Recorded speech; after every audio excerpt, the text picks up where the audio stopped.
Good morning, geeks and gamers. We're back. We brought the big guns in today. Ryan took the day off. He's just getting lazy on me, man. I don't know what to do anymore. I'm fucking over this shit, man. I fucking just slept all day. I didn't do anything. Like, fuck it. I'm gonna quit YouTube, honestly. Well, I mean, you are making like 80 videos a fucking week. You know what I mean? Jonathan Isaacs tagged you. You had tagged Geeks and Gamers about your video yesterday. So that was awesome. That's cool. Good stuff, man. So, and we brought the man himself on to G&G Daily for the first time. To be fair, this is like the third time this week. He's like, I'm hopping on today. Yeah. He's It's the third first time, the fourth first time. And he's like, hey, I'm cussing motherfuckers out right now. I can't hop on. I'm sorry, man. So we got Young Aripa, Eric July, the man of the week, man of the year, basically, man, with everything you've been doing. So it is good stuff, man. Welcome in, man. Thanks for. Oh man, I appreciate it, man. Obviously, I appreciate everything. Yeah, to your point, we're supposed to be doing this for a while, but yeah, I've been cussing people out, been dealing with all sorts of issues, and now we're finally at a place to where things are stable, and yeah, I can like do this type of stuff, which I should have been doing long ago. So I appreciate y'all's patience, but of course, appreciate everybody out there that's been showing love to the Riververse, showing that this certainly wasn't a one-hit wonder, it wasn't a fluke by any means. And I appreciate everybody doing your videos. I saw Ryan's video yesterday as well on, and I appreciate all that, man. And yeah, it's good to be here. Yeah, man, you're going for the Ryan background, like when he had just that white background. That's what you're going for now. So my team keeps saying that they're gonna put something back there, but yeah, that's just kind of how it fucking matter. That's what I recorded on this morning. Yeah, just fucking lazy. Yeah, it's been wild, man. So seeing everything happen, and it's I know it's been a lot, man, and I know everybody's been paying attention to the campaign, just seeing like what's it gonna do. It probably wouldn't have been a good idea to hop on here with 2,000-3,000 people watching when you couldn't get the site going anyway, to tell people to go to the site anyway. That wasn't gonna help the situation.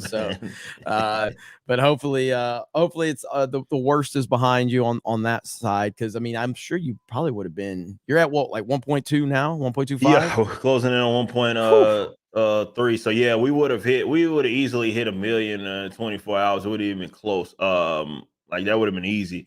Yeah. So I was looking back at last year, because for making that video last night, I kind of wanted to like remember. So I was like looking back at the videos we talked about and the articles that came out last year.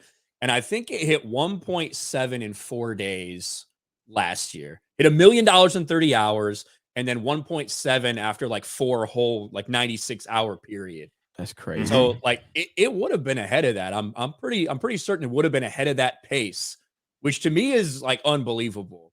Not that I didn't think it would do well or anything like that, but just there was so much hype that got generated around that first one that I don't think we were necessarily anticipating, like at least not to that level that quickly. And so for Isom 2 to come out and have a very similar trajectory, despite it being down the fucking site was down 22 hours out of the first 48 hours available. It's pretty remarkable, man. It really is. Yeah, that's huge. Like it was, I said the same thing. Like, I made it clear that, look, man, $3.7 million a campaign is just not, to me, was not a realistic expectation. I was telling my team this. I was like, dude, we got an eighth of that, it would have been profitable. It would have been a good campaign. But for us to be outpacing and books sold, right? It's a different campaign, right? We don't have, for example, the cards will stop. And by the way, the cards, if you missed out on the last chance, you got 2 hours at 12 p.m. that ends. The Duggan cards, but yeah, like those won't be the entire campaign. And as well as the concept art is not here. We're not doing as many signed copies. I'll never do that shit again. So with that, like it's a different type of campaign. So for us to even be in the realm of where we're at and be actually pushing more books, like we're almost at 10,000 purchases already, and we are what, over 17,000 books sold already. So this is insane. We're about to be within basically the first. I mean, I'm still looking at it like we're still in the first 2 days, because to Ryan's point, the site was down for basically a day. So I'm still looking at it like it's Tuesday, Wednesday. So we are about to basically have a third of the books that we sold within like a couple of days.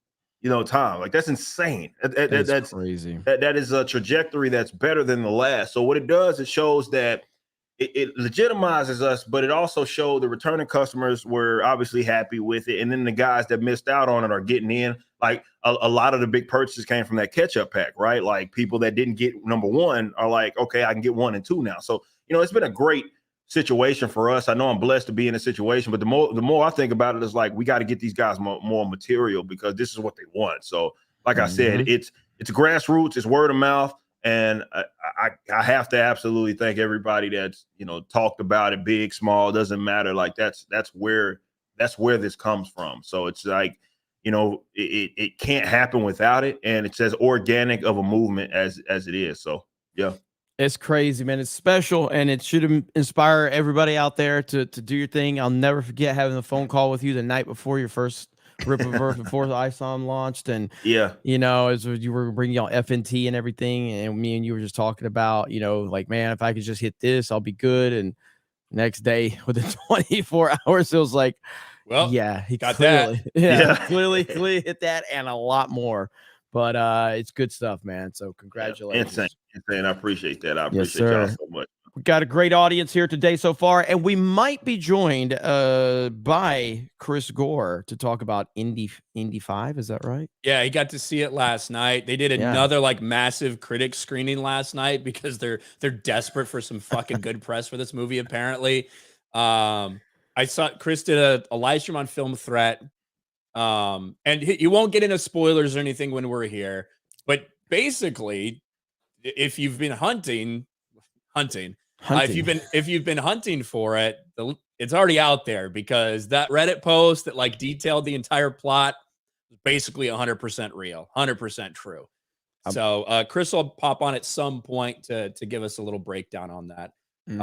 Doesn't sound good. Sounds like Phoebe Waller-Bridge ruins the movie. Yep. Ryan, we're getting that warning on the back end. I don't know if that's something we need to look into. That ain't shit. Okay. All right. Is that just the configuration? Is it just getting its wires crossed or something? I don't know. It's some retarded shit. It's like YouTube. It has like a primary and a backup fucking stream, and it's like, configuring, but it doesn't affect anything. Okay. I don't know what the fuck that shit. Dude, this tweet was so funny yesterday. The Ripa talk about the just checking in, you good tweet. Hilarious. Hey, holy crap! I'm petty. Yeah, there's got to be a folder that Ripa has. Of I swear to God, I do. I'm gonna be completely honest. I have a folder. A bookmark folder. Some of them I tried to delete it, but that's why I screenshotted the ones in the bookmarks. But yeah, there's a bookmark. Twitter that's a crazy nice feature. The bookmark feature. You can even create folders within the bookmarks. Yes. So all these people that had all that dumb shit to say, I'm like, I got them. So over the course of the campaign, we'll be checking in on these guys to to see kind of how they're feeling right now, because so many people, and imagine being that miserable, but so many people they just wanted this thing to fail so badly, and now they got egg on their face, and that's their own doing. Like that's their own doing. It's so funny, man. It reminds me a lot of old school Dave Portnoy, because he would basically keep a list of all his haters, and an enemies list. An enemies list. And so Business Insider. Yeah, it's a damn good thing. It's a damn good thing to do right there. Neo Nimbus has ordered my Isom 2 cover aid this morning. Let's go. Shout out. Yeah, appreciate awesome. you, man. Flash Bruce says $1.25 million and an over 17,000 books sold. Crazy, all with melted websites. Hell yeah, man. So as people start to figure out, it's just going to keep going up because people are going to start figuring out, oh, hey, it finally fucking works now. So yeah. I did have a question about the book sales because for Isom number 1, a little over 60,000 copies sold in the initial campaign, right? Mm-hmm.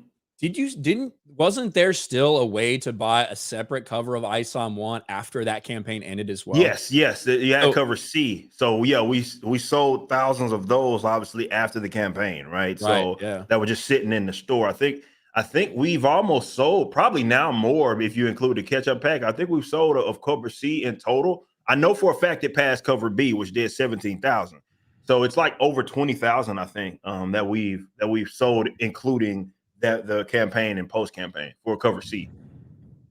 Yeah, and how does that stack up against American comic books, big graphic novels like that, Ripa, in terms of sales? Well, let's just say that cover alone would have put on any given month would put us at number one in North America with that sale. So when you include all of them, obviously we're destroying them, and it's that's what it's about, like not destroying them. I mean, they kind of do that to themselves, but putting that in context, as I did a video today, we're dealing with the same thing where these guys that care so much about the comic book industry, all of a sudden it's crickets. It's crickets. They won't touch this story. It's the bit right now. Yet again, this is the biggest story in independent comics in general right now. It's just by every statistical metric, numbers, metrics, and units sold, and they won't touch it. They will. They refuse to touch that, which is funny because you had that hashtag the other day talking about comics broke me. Broke me, yeah. Right. Ripaverse comics broke them. Yeah, exactly. So you kind of get what they deserve, but also it shows the political aspect of, same thing with access media and all that in Hollywood and all that stuff. They're not covering things in some way like, hey, it's objective. Like, it's like those weirdos who it's like, well, like, hey, you should send out the book to reviewers. I was like, for what? Like, they can get it when everybody else gets it. Like, I'm not gonna try to get preferential treatment to these for these guys by any means, But nobody, Marvel, just newsflash, guys. Marvel and DC does not send books to like CBR because they care about their fucking opinion. It has nothing to do with anything. It's advantageous to them for the coverage, and they understand that they'll handle it with kid gloves to maintain that sort of access. So it's like a beneficial deal. It's not, I want some legitimate criticism, so let's have them review. It has nothing to do with why they get the early views of that. But they won't touch it, and that's fine. I mean, that makes this even more impressive that these supposed gurus that care so much about this industry aren't covering it yet. It's as organic as it gets, and it's still seeing the success. It's awesome to see. And yeah, I mean, just like this comment right here. I promoted Isom on Campus Show and trolled and monetize your haters. He claims he doesn't know who Eric July is. He's a liar. He's such a liar. He knows exactly who I am. Neither one of those answers paints a good picture for him. If you didn't know who he was, that just shows a fundamental flaw in the fact that you're not paying attention to, like you just said, the biggest story in independent comics right now. Secondly, no, of course he knows who Eric July is. Of course he does. And again, this is a guy who's actively went out of his way to never say my name on stream. Yeah. And so it is what it is.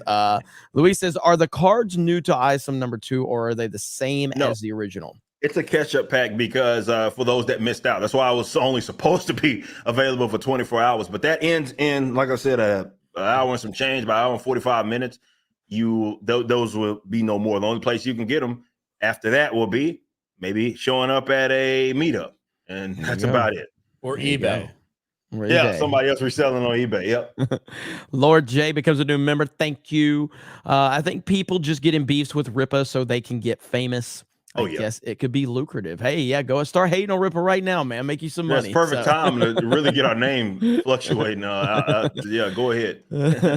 And Screw Dick Masterson Putz Hale 199. Yeah, he's having a tough time right now. Yeah, he's struggling right now.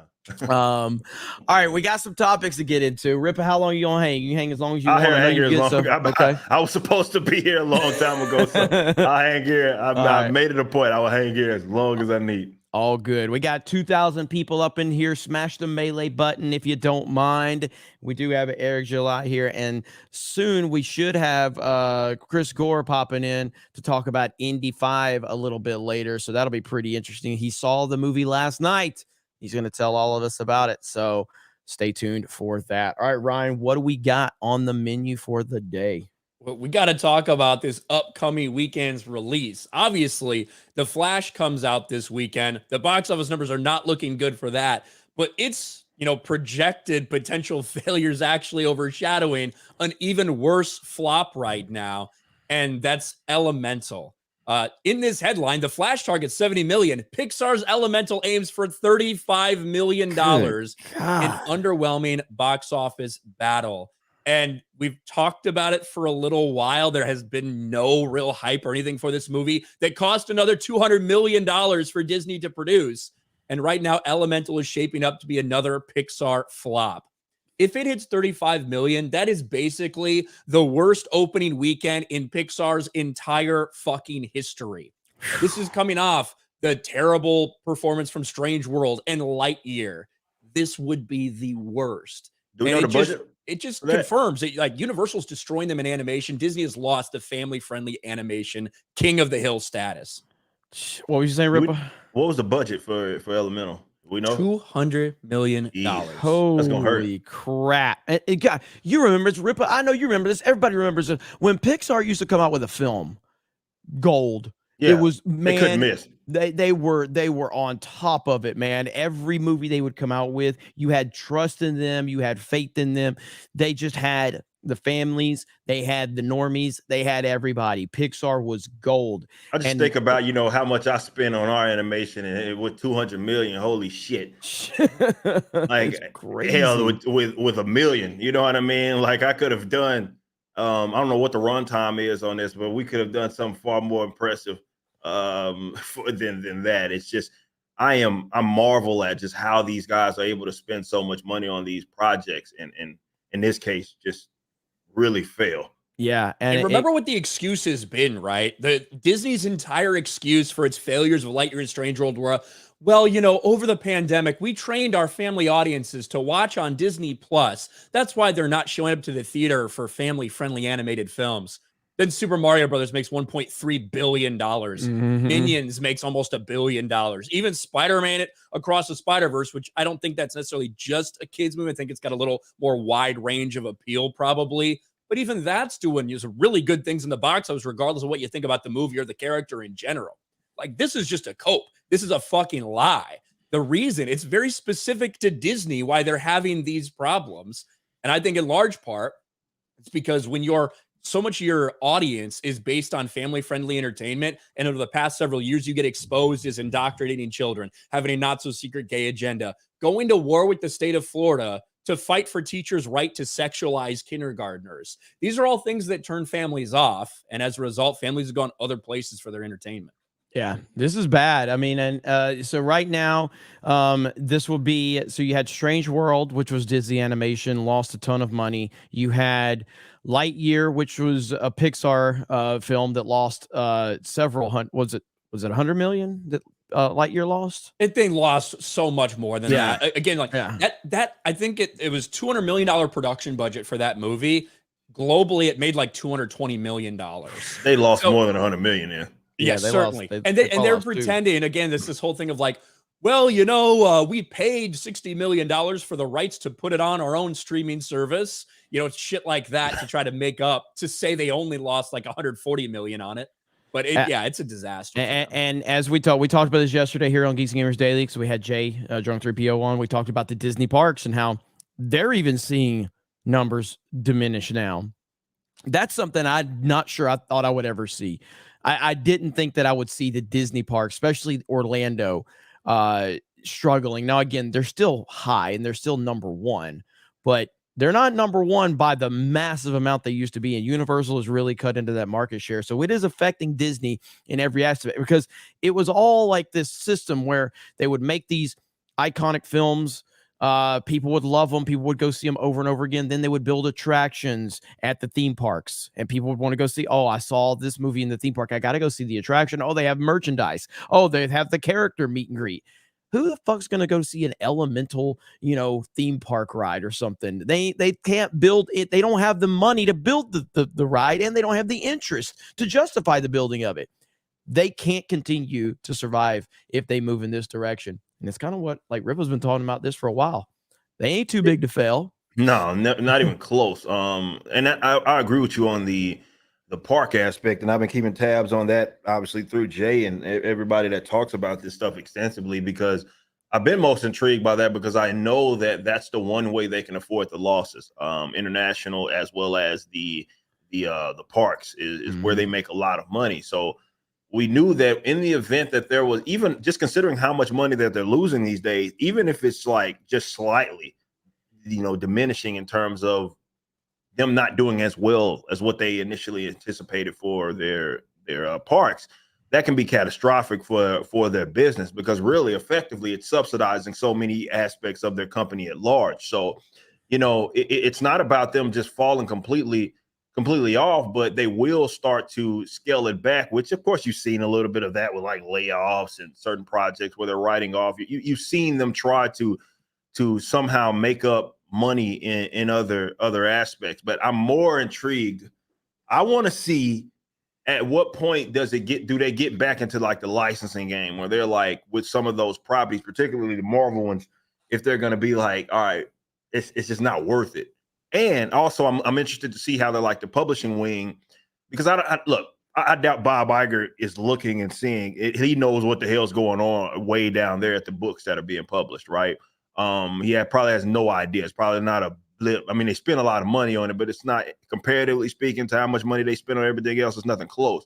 Yep. But that's the type of stuff you start paying attention to when you start to be, you know, stretched for cash, and you gotta make up for it somewhere. That's when you start looking at, okay, we're spending $20 million here a year on printing of this, and that, and we're making a return of maybe $1 million, or we're not even doing that, or whatever. We probably should cut it out. So then we start to see, and that's the same question that people had for Warner during the merger with DC. Like, what does that mean for their publishing wing? Because they're not making money off of that. They're not making money like that. So it'll be interesting to see at what point are they like either start selling off assets, which that would be an act of desperation if they did that, or if they just get into the licensing game, like say, look, somebody else take this on, because it's just becoming to a point where it's not affordable for us. Yep. Well said. Let's see, Ryan. I want to get Bashy Washies real quick because he dropped a 20. I'm trying to find it now. There it is. Bashy Washy for 20. Hail, people. Eric, congrats. Sadly, I won't be able to support it without PayPal. Your site won't allow me to enter my US PO box, and I missed on the big items. I'm still gonna ask friends in the state to order it for me. Oh, yeah, that shouldn't matter. We ship to PO boxes all the time. So Bashy Washy, please contact our support team. Even if you had to enter like the physical address of it, with the, what do they call it? Like, well, that's what some people do. They enter the physical address of the post office location, and the suite number will be the box number. It's the same thing. It's what they would basically give you if you pay at the service where you pay for an address. But that people order you a post office boxes all the time. So please hit our support team up. Riververse.com is a question mark at the bottom left now. It says support. Click that, and we'll look into that, because we should be able to set you up with that. Yeah, hopefully she get you set up. PayPal, no, that part I can't do nothing about. We'll never support that company's not getting a dime of our money anymore. Yeah, and Bashy, if push comes to shove, and always appreciated your support. So I mean, if push comes to shove, just hit me up, man. We'll figure it out. Make it happen, Eric, man. So like, there's no way we'll get you. We'll make it happen. Put one of the support tickets in. Make Carol in. Fucking do some work. Make them do their job. She's right there over there. Yeah, that's what they're here for. Right. And by the way, I think it's so awesome, man. We talked about this, but like you hiring her after everything that happened, now she's become part of our world, and she even said like, she had no idea about this side of the internet. Now it's just, she's like, I can't believe I didn't know about this. She got the perfect introduction, which is she a video from me. Yeah. So if she can tolerate that, she can handle this side of the internet. That's for sure. Heck yeah. Good stuff. Alex C9339 says, hail Ripaverse, hail the 199. Thank you. AFK Bard, not Brad. Every time I say that, I have to correct myself, because I remember when AFK Bard would send super chats, and I would say AFK Brad forever. Ripa, I finally was able to order Isom #2 and got a catch-up pack for my bro-in-law. You are an inspiration. Also, hey, Jeremy and Ryan, you guys are cool too. That's awesome. Shout out, man. Appreciate you. I love all the enthusiasm for the Ripaverse. Yeah. It's good stuff. So if you guys have not been able to check it out yet, there's a ton of people here watching. Mods, if one of the mods can drop a link to the Isom #2 link, and then we'll pin it at the top of the comment section so we can send you guys over there. Couple Rumble rants. Contemporary compendium for 2. When are we getting Ripa plushies? Stuff we actually want. Fuck Jeremy. # hail the 199. # hail the snake bit. Jesus. I ain't been called gay as much as I was called gay last night during my Cobra Cast stream since Modern Warfare 2 lobbies when I showed off the plushie. My whole chat was like gay, gay. I was like, man, there's some gamer words. Gay bathhouses. Yeah. Round the I'm clock like, 6, man. I'm Come like, I on. tried to make it manly enough with the fucking skull. Come on. And they're like, this is the gayest thing I've seen, Jeremy. I was like, man, it's like Modern Warfare 2 lobby. But you can go to Makeshift right now and get your Geeks and Gamers plushies, Ryan and Jeremy. And we got about 16 days left in that campaign. Hey, at least I've already done better than Riva. All right. I'm 108% funded. Okay. So I'm already better than Riva. So I'm good there. So not going to hit Gary numbers, but at least I'm funded. So there you go. I think I am too. I'm at 201 sold. So thank you guys. All right. So Ryan's one of you now. fucking freaks out there. I don't know what you're going to do with it, but thank you. Yeah, that's what I was going for, Marco. Right here. Jeremy's plushie is the least gay of them all. See, that's what I was going for. I'm like, I know it's a plushie. Yeah, but that means that Jeremy thinks that looks just really fucking cool. That's what he thinks right about his. He's like, God, this looks so fucking badass. That's why it kind of makes it a little more cringe. Because like they were just like, hey, take a fucking picture. We'll turn you into a plush. It'll look gay, but whatever, we'll sell them. It's like, all right, fucking take a picture. They do this. Jeremy's like, no, I'm gonna design mine. Mine's gonna look so fucking badass and cool. You like put full maximum effort into yours. First of all, that is not true. That is not true. What happened was they kept hitting me. So the first design was a Cobra Commander theme, but they were getting really leery about copyright and trademark. And so it was going to be like just me dressed as Cobra Commander, essentially. But they wouldn't do it. That's why I wasn't part of the first campaign. It took Jeremy 6 fucking months to design that plushie. No, by the way, it took me 6 months to just respond to their emails. So yes. Oh man, but here we are. So I'm up to 221 sold. So we're doing okay. Alec Baldwin's finger just dropped a 50 and he don't miss. Just ordered the I Want It All campaign. You're killing it, Ripa. Nice. Hey, I appreciate that, man. That goes a long way. You know, you big roller. If you got the I Want It All and then drop 50 right here after that, man, you got the monies. Alec Baldwin's finger don't miss. Okay, he don't miss. Bashy Washy dropped 10 gifted memberships. Thank you. Oh boy, did you see who just showed up, Ryan? MCU fan. Mage Demon just showed up. Oh shit! What did he do? He dropped 5 gifted memberships. It gets a little crazy when Mage Demon shows up. We ain't seen Mage Demon in a few weeks.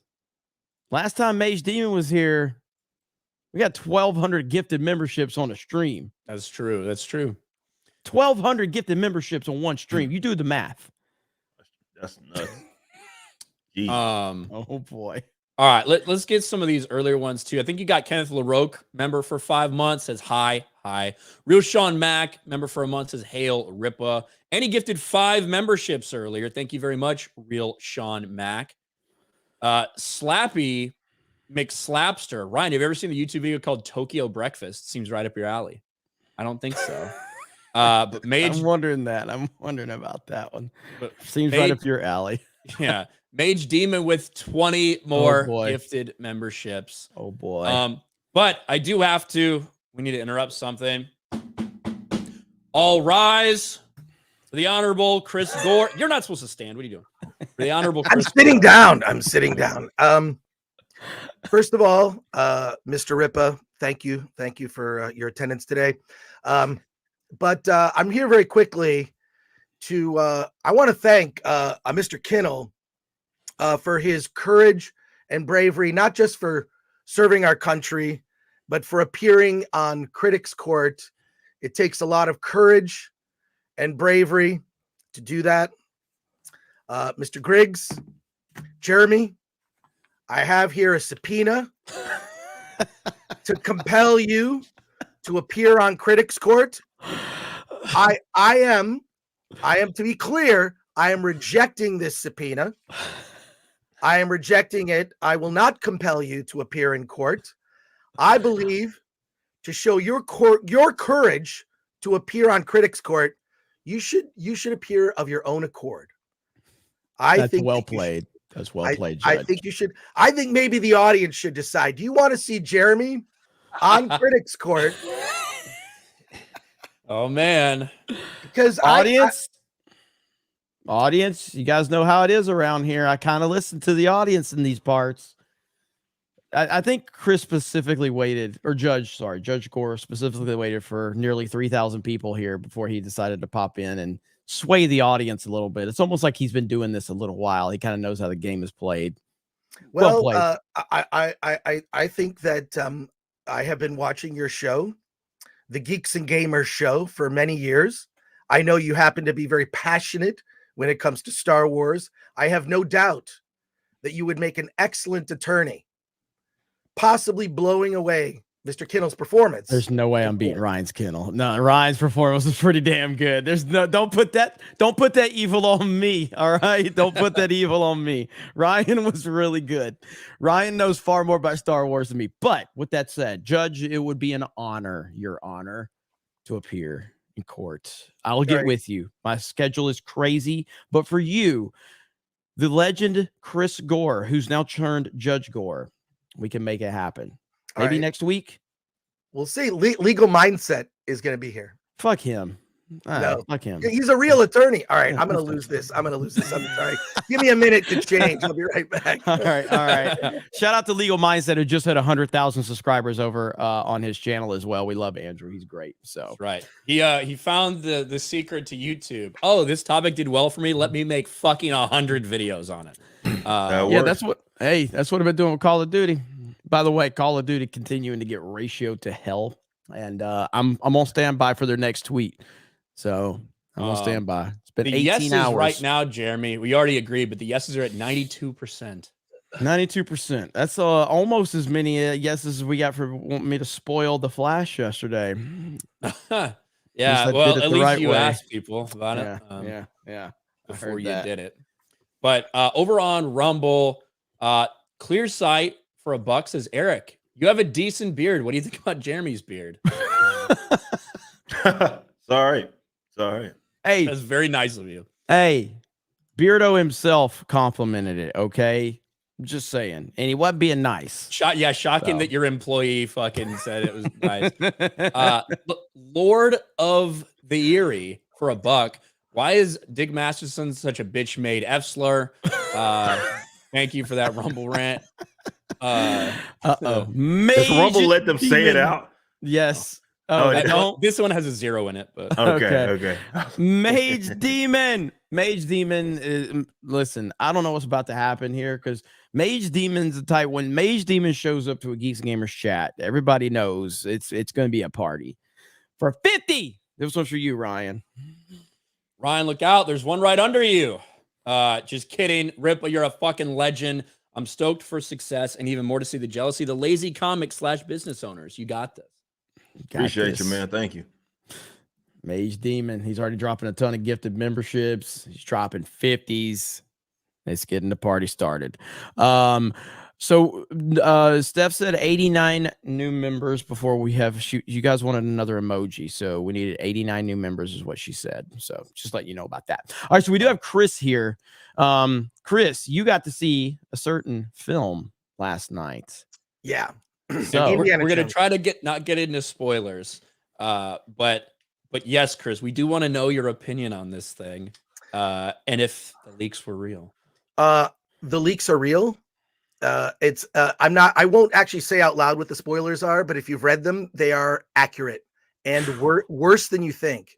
And the thing that ruins the movie, it's interesting because the first 20 minutes, there's this deep fake. It's actually almost the best we've ever seen it. I thought Rogue One looked terrible. I thought Princess Leia and Rogue One looked awful.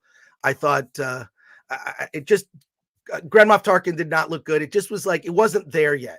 It's actually the best I've seen it. That isn't to say it's not, it's not perfect, but it's the best we've seen so far. And the first 20 minutes is this, it's almost like a copy of an Indiana Jones movie. Like, oh, they copied it really well. Like the way the action is paced, it's a mix of humor and action. It's in the first 20 minutes, which is an action scene where the Nazis are loading up a train with antiquities and Indy has this friend named Basil who's going after antiquities like him, and you're thinking, oh my god, like this, just make a whole movie of this. Once it cuts to the present day, you've got a feeble Harrison Ford. I mean, they show him with his shirt off. I don't know why they did that. He's got the divorce papers. It's sad. He goes to his class. It's his last day. And a young student in the very back knows everything. She knows everything. She knows this. She knows the language. And guess who that is? It's Phoebe Waller-Bridge. She ruins the entire movie. And in many cases, she is the co-star. It's not a sidekick. She's a co-star to Harrison Ford. And in some cases, taking the lead where they go off and tell aspects of her story. You get her background when she was a kid. You get like, I'm not going to say exactly how it ends. I won't go into specifics, but it ends with her going off to have another adventure. Whereas like Harrison's sort of like, I'm retired. And it's like, she goes off on an adventure. She has this sidekick named Teddy. There are scenes that should have been scenes and lines that were Indiana Jones lines that they just gave to her. There's this moment where they're in like Morocco, and her and Indy they're looking, the whole movie is they're just looking for the dial, right? It's the kind of a repeat in some ways of the first movie. They're trying to get the Ark of the Covenant. They're trying to get the Dial of Destiny because they can travel back in time and they can fix things, right? So they're in Morocco and a car pulls up and it's a guy in his pajamas with a machete, and Phoebe Waller-Bridge's character Helena is like, "Oh, hey, Raheem, I don't know about last night. I'm sorry." And she's like sort of doing that just trying to negotiate with him, and he wants to kill her because she used him. In fact, it's repeated throughout the movie. She's boy crazy and a whore. She's just sleeping with tons of dudes, and you're like, is this what I really want? There's it's basically what you would expect, right, from an Indiana Jones movie, was he goes and finds an old flame who he ran out on, who she's mad, but she still kind of likes him, so she'll reluctantly help him out, maybe throw a glass at him or something, but he kind of smooths things over. That's now her, right? That's her. And it was weird. I'm like, they're just giving her lines he would have had, and she's just not likable. I mean, in the same way that like, I think you actually could have made a Captain Marvel movie with almost the same script with a different actress, maybe a Katie Sackhoff, who knows, could have worked. This film, I'm thinking, maybe a different actor. What if they cast Nicole Kidman and she was actually a romantic lead and it was almost the same story? Basically, in all the time I have talked, Eric July has made another $50,000 on his campaign, which I feel like I'm wasting Eric's time. He's listening to my review. No. I'm like, dude, yeah, awesome. All is good. All is good. Well, I got my copy. I was lucky on Monday. I found a window and boom, I got it. Appreciate you, man. Yeah, man. Yeah. And we do have the campaign pin to the top of the comments section. 3,000 people are here right now. And closing in on 10,000 purchases, probably by the end of the stream. Yeah, for sure by the end of the stream, we're gonna hit 10,000 total purchases. Rippa said y'all can't crash the site again. That's what. Yeah, no, we're good now. We're good now. Then again, I did say that the other time, and then y'all fucking crashed it. So I think seriously though, I think we're good now. It's running very fast. So Chris, honest, like, just how bad is this movie? Like, just objectively speaking, like, how bad is this movie? For me, a 4 out of 10. I mean, if I had to give it a number, because there are moments like that first 20 minutes of the movie is like, just make that the whole movie. Like, we can maybe like turn a blind eye. It's not not 100% perfect, deep fake stuff. Her character just ruins it. It's everything about modern feminism that you hate in one character that you really just sort of despise. And they give her attributes of Indiana Jones, right? They just give her, and I'm thinking like, oh God, I want to spoil some things, but I shouldn't. But you're looking at her, and I'm like, you ever had like a girl try to say, well, yeah, I can punch, and she punches you, and my reaction is always to laugh because it's a girl. Because it's a girl. Okay, Gina Carano, that's different. Okay, I would not want that. But like, just your average girl tries to, you're just like, no, you're gonna make me laugh. They make her out. She has all the attributes of Indy. They just give it to her, and he's this feeble sidekick. There's even a scene where they're scaling the side of a this in a cave. They're scaling, trying to go up a part of this cave, and he's like, my knees, my shoulders, you get this old. And it's just like, how about just don't even have that in the movie? It's also 2.5 hours. It doesn't need to be 2.5 hours, typical of every movie these days that's over 2 hours. Doesn't need to be, not justified. Same thing with The Flash. All these movies should be 2 hours, normalized 2-hour movies. I've been saying that for a long time. But yeah, it's all your worst thoughts about what it could be. It actually is all those things. And I just feel, the thing is, near the end of the film, I just felt sad. I'm like, all of our stuff is just gone and destroyed. It's like, that's how I feel now. It's just like, well, they're not going to make another one of these. It's all just destroyed. There has to be new stuff, but this is yet another thing that's like that Lucasfilm has botched. Oh, I just put a poll in the chat, and we're at 95% saying you can spoil this movie if you want. Oh, for real? Okay. 95%. There's 500 votes. So let's give it another minute. 95% is an enormous amount of people. So, I mean, we don't want to, 96, it's even going up. So, yeah. So clearly people don't care. Now, Ripa, I know you don't want to be spoiled because you're really looking forward to this movie. Yeah, really excited for Indiana Jones. I don't know if you dealt with Chris on it yet, but Chris spoiled Little Mermaid for Ripa. Oh, Ripa man. was really upset about it. Did I really? No, it's just an inside joke. We're up to 97% saying spoil it. So okay. So I got the banner going right now. So if for any reason, if you're part of the 4% that did not want it spoiled, totally respect that. When that banner is gone, we will not be talking about it anymore. So give us a minute or two of spoilers, Chris. So everything you've read about it already is accurate. I'll add a little bit more details. So the dial is not a time machine. What it is a portal to go back to Archimedes and battling the Romans, right? So it's this big Roman battle, and he was looking for help from the future, and two planes emerge. One is with Jürgen Voller, which is Mads Mikkelsen's character, filled with Nazis, and an injured Indiana Jones. He gets shot in the chest, which is weird. Like, so for the last third of the movie, he's shot in the chest. What the fuck? And I'm like, okay. 80-year-old man, no problem. Shot in the chest. And of course, Helena goes to save him, right? That doesn't go well. They parachute from the plane. They perceive, the Romans are like, get that dragon. It's a dragon, right? Like, they don't know what it is. And so they land, they meet Archimedes, and Indy's like, I just want to die here. I just want to die. I'm good. Like, there's nothing left for me, and there's nothing left for me back there. I can't go back, blah, blah, blah. Right. Yeah. And what happens?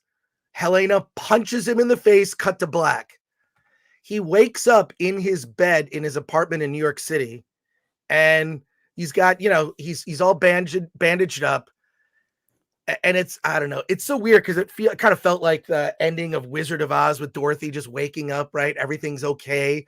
And for some reason, Marion appears with groceries, and all the characters are there. Helena's there, everyone. And they have like this reconciliation, which is one thing I have to actually give them a couple things of credit for, is they showed restraint. There are not a lot of member berries in this movie, right? Like, just callbacks to other Indiana Jones stuff. There's a few, but they showed there weren't that many, which I was like, oh, wow, I was expecting a lot more.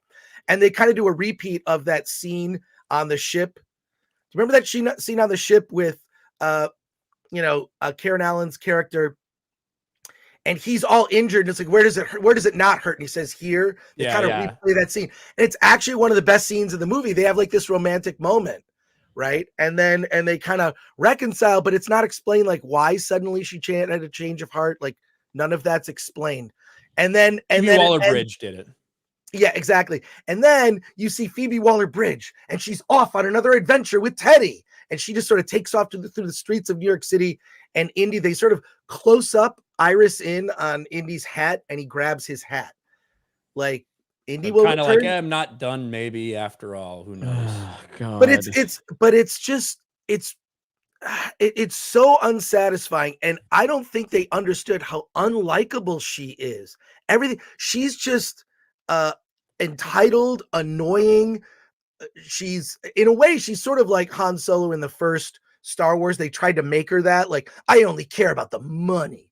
And then she's just banging and using dudes left and right. There's like this thing where she's like, hey, my day's getting better. And she sees like all these like foreign guys, like, I'm gonna bang them all. Like it's just weird. Like, nice, man. I'm serious. And I'm like, why are they making her like, it doesn't make her likable, right? It does not make No, her it makes like her trying a to convince. whore. It's again, I said it before about this movie, it's specifically about Phoebe Waller-Bridge. They're trying to go full Heath Ledger Joker with fucking Maggie Gyllenhaal. You are beautiful. Like they're trying to convince the audience that she's attractive. And the way they do that is by telling you that she's sleeping with a bunch of dudes.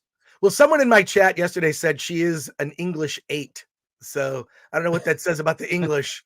But no, look, she's the weakest part of the movie. And then it's the writing, the way they made Indiana Jones kind of feeble and reluctant to go on this adventure. And then, he's going to break a hip, but like I say, that first 20 minutes of the movie, I was like, I could just watch this for the rest of the movie and I'll forgive that it's not 100% perfect, but it's the best I've seen in a film that's so far, right?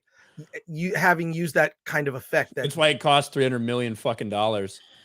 Jesus, is this one of the most expensive films on record? Correct. But I will say, even with just their disclosed, yes, it's like $300 million that they've disclosed. People estimate it's higher than that. And the other thing is, I will say this for James Mangold, he did his job as director, right? Actually a lot of the film looks pretty good. Like it's the action is like he copied how they do action in an Indiana Jones film, Steven Spielberg. They copied it, right? Like, and he did a good job. So I'd say James Mangold, I don't blame for this. I would probably blame Kathleen Kennedy. It almost seemed like the way the Helena character was written is just like, will Kathleen like this? Like it just felt that way. Like, will she? James Mangold's a great director. He really is. He really is a great director. This just shows it all goes back to everything I always talk about with Lucasfilm. It's all about leadership, lack of leadership. Rian Johnson did great when he was on, Breaking Bad. Rian Johnson's done competent films in the past, why did he do so good on Breaking Bad? He directed some of the greatest episodes ever of Breaking Bad. Why? Strong leadership. You know what I mean? It's why we, look at the Rippaverse. Look at how everything's working there. It's all due to leadership. Kathleen Kennedy is a awful leader. She's a terrible leader, and she has talented people that are working underneath her. But even she, with her terrible leadership, she can't maximize their talents. In fact, she's detrimental to their talents. And so would you say that this film, does it have any vibes of the sequel trilogy in terms of just how disappointing it is from a lore perspective, or from how it honors the previous iterations? I think that I don't have a problem with. Like it doesn't really break any of that stuff. There's a scene with a bunch of electric eels, and it's like one of the characters says, "Oh, they're kind of like snakes," and he goes, snakes." There's some good Harrison Ford did the best he could, but I'm surprised they made Helena such a prominent. She really is the one. She's the one driving everything. She's the one driving the story. She's the one that's like trying to get the dial. She's the one that's like, she's betraying Indy, and he's sort of like, oh, I'm stuck with this old man on this adventure. It should just be Teddy and I. Then you get the whole Teddy backstory of like how they met. There's so much of this, like they're trying to build her character because they show her as a kid. They show her like how she's become. She basically is sort of a Indiana Jones at the beginning of his career. That's where she is. He's at the end of his career. And then they're kind of paired up reluctantly. And it doesn't work, man. And I almost think like, I wonder if they had made this person a romantic lead, cast up a little bit older. You look at Jennifer Connelly and Tom Cruise in Top Gun Maverick. They worked great.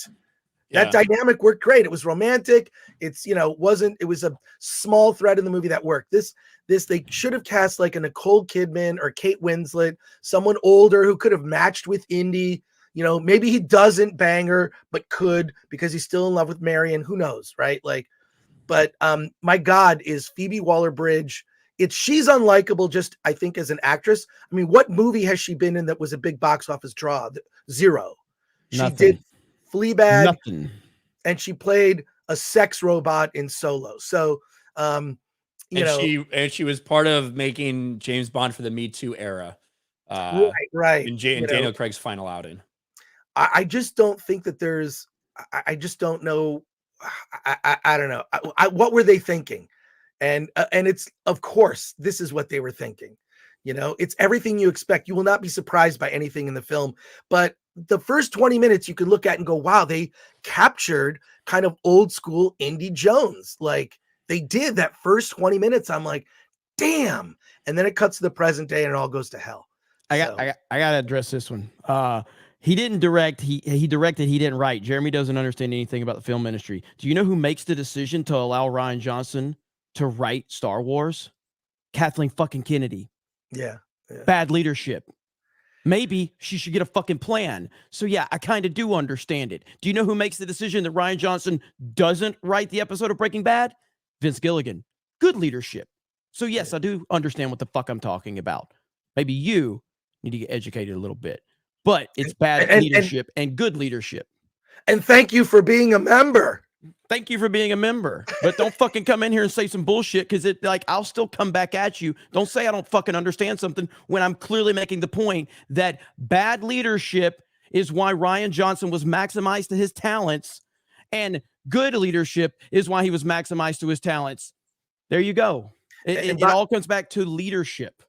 And by the way, Rian Johnson was on Critics Court yesterday. If you haven't seen that episode yet, Rian Johnson was on the show. I didn't see that one yet. I have to watch. You gotta just scrub through it and watch the Rian Johnson part. I don't appreciate you trying to say I'm gonna do better than Ryan. I don't appreciate that at all.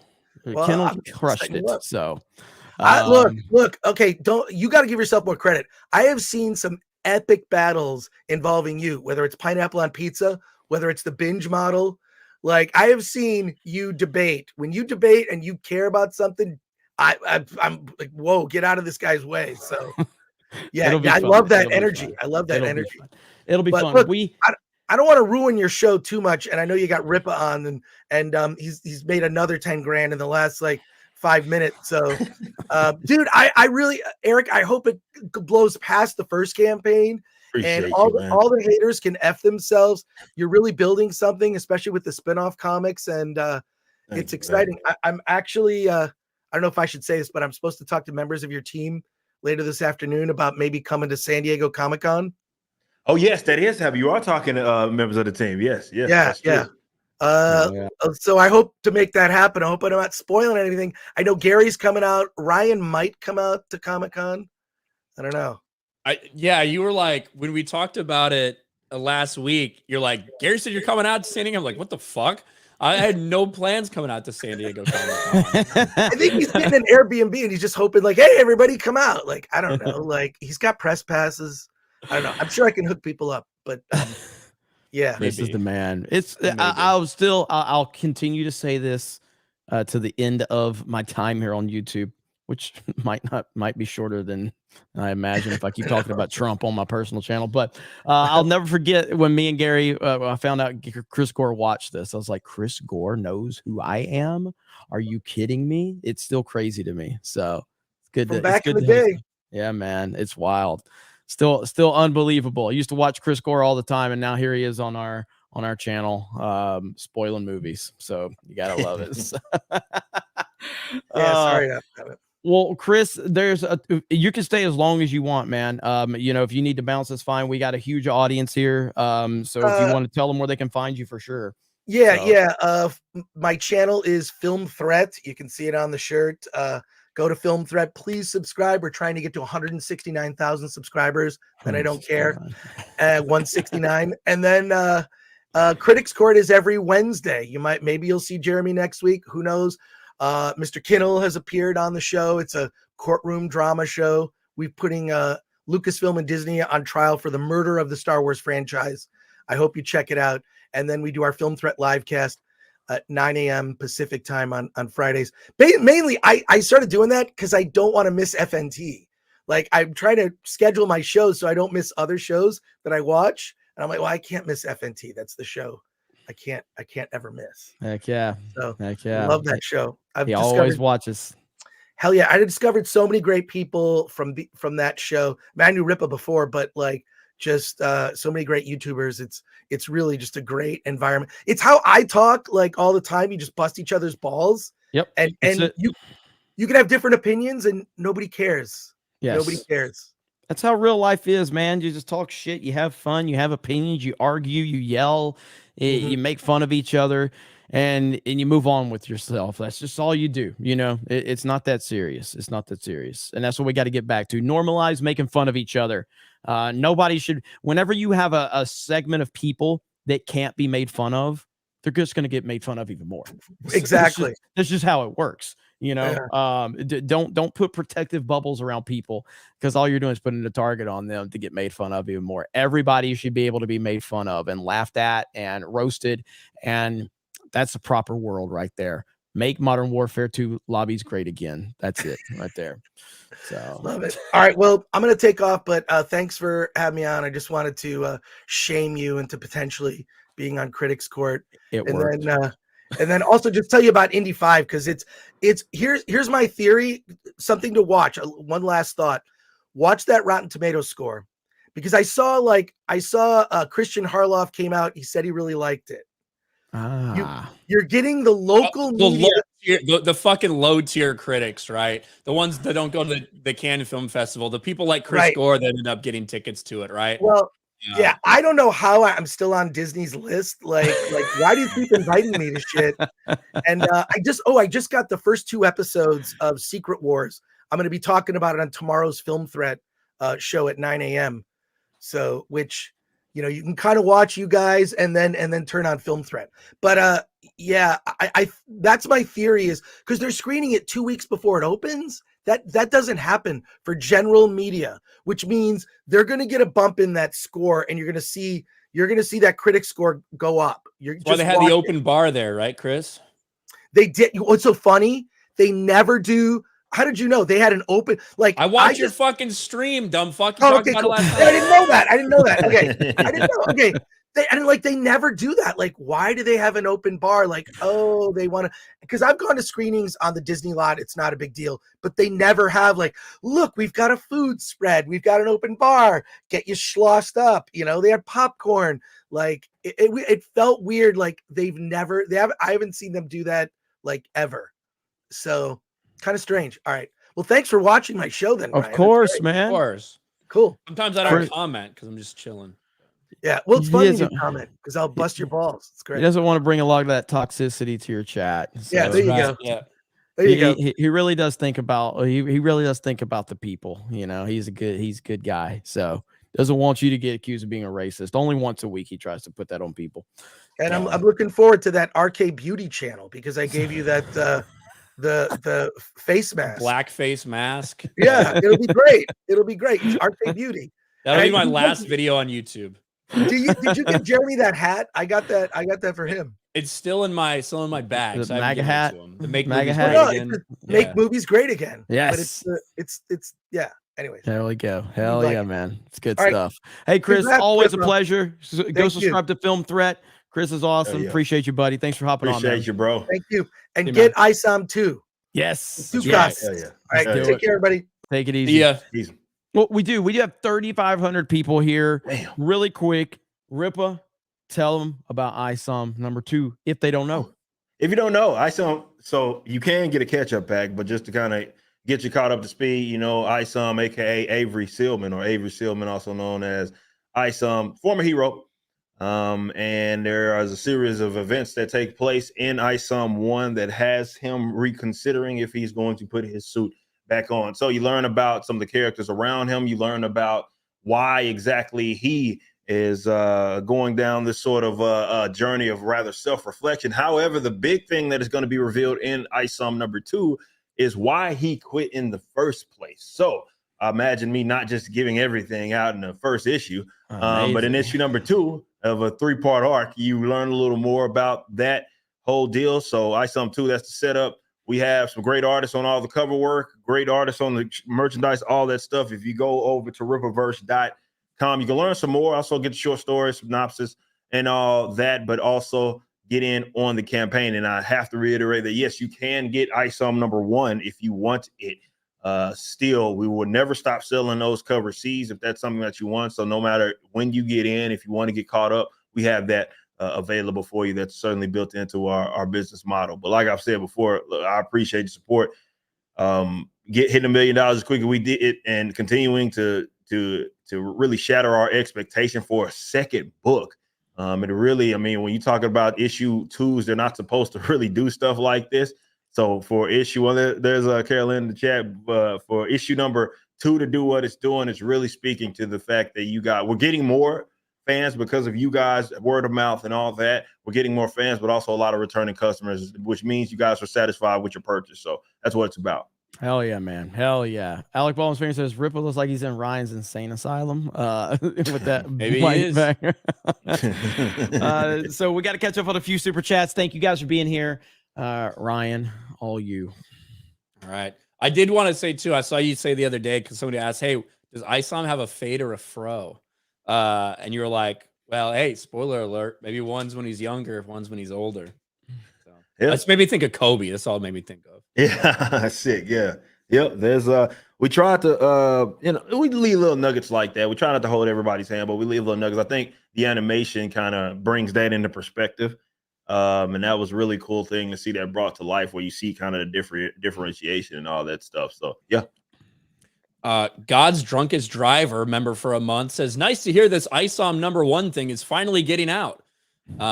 Yeah, I know, right? And he never put out the book. Yeah, never got released, apparently. I'm Campy as #1 fan, member for 2 months, says, I am known by none, but feared by many. Thank you. Alex C for 199. Hail Ripaverse, hail the 199. Neo Nimbus, member for a month, says 199. Taker for $2. Ripa's only successful because his website works. Bro, I hear you, man. That's what I was thinking. Like, if I could just get my website to actually work, I could make $1 million in 24 hours too. Right. You know, like, he's got one of the only websites on the internet that works. So that's why he made $1 million. It's so easy. So easy when you have a website that works. Pimp Daddy Propane for 5. Did someone say King of the Hill? I tell you what. Thank you.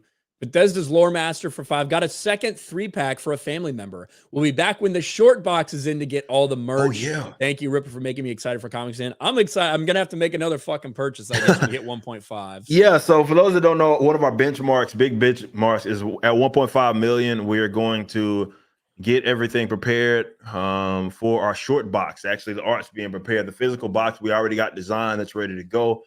We do get all our boxes printed locally. And if you, of course, ever ordered a Riververse product, you know how seriously we take our packaging and everything. But we got the box itself made, and now we're just finishing up the art because, yeah, we're for sure going to hit 1.5 million. But, yes, that was a highly requested item, was a Riververse short box. And the artist is, oh, man, he's knocking it out the park. That's awesome, man. Looking forward to that. Autism 0 for 2. Disney was ruined when Marvel bought it. Disney was ruined when Marvel? You mean Marvel was ruined when Disney bought it? Probably the other way around, yeah. He says he's got autism. I don't know. That's his fucking name. Aurora Uplinks for 5. Doesn't Disney own King of the Hill? Well, yeah, they bought Fox. So, yeah, maybe we could get a King of the Hill movie, 20th century banner with Disney animation. Bobby's trans. Spoiler alert. I was just about to say that's going to be all fucked. Yeah. Dale's like a huge supporter of the LGBT community or some shit. Mike has bad knees for 5. How's there not an SEC investigation on that budget? Mario's budget was half that and looked amazing. It did look amazing, but there definitely is like that Pixar animation, especially for Elemental. It does look fucking like they put a lot of time into it, but you're not getting the fucking return on that. You're just not. Like if you spend $200 or $250 million on the animation for Frozen 2 and you make 1.5 billion, okay. But like for these, obviously this was probably already set into motion before the flops of Lightyear and Strange World, but still it's not sustainable, those types of budgets. And industry-wide, they need to bring them down. Yep. Let's see. Axel Jessen for 5. Ever since Disney bought Star Wars, their movies hit like a stormtrooper. Lots Yeah, I of mean, misses. it's really bad how far Star Wars has fallen. It's kind of shocking, to be honest. But here we are. Fans were right. Coco Butta D, member for a month. I am not gay. And Hail Ripiverse, ripping through the competition. Thank you. Appreciate it. Bruce, member for 3 months. Our man Flash says, short box is confirmed, but I want my Isom statues. Oh man, that's a long way out there, away. man. That's a $5 million. For those that don't know, benchmark. The last benchmark was if we somehow, which would be unreal, made $5 million. I mean, we got a long way to go, so anything can happen. I mean, we still got like 75 days left because we extended the campaign. But yeah, if we hit 5 million, I can guarantee you that we're gonna do a nice statue. The reason why that was something that we just didn't do, because I've been humbled by that part of the industry or that industry in itself, toy and scope market, and it's not really just because of the logistical stuff. It's not really that profitable, to be completely honest. So we would probably barely break even on something like that. But I'm down. If we make $5 million, who the fuck cares? Like, we'll break even or take a slight L for that for sure. So we'll do that, but that's if we hit $5 million.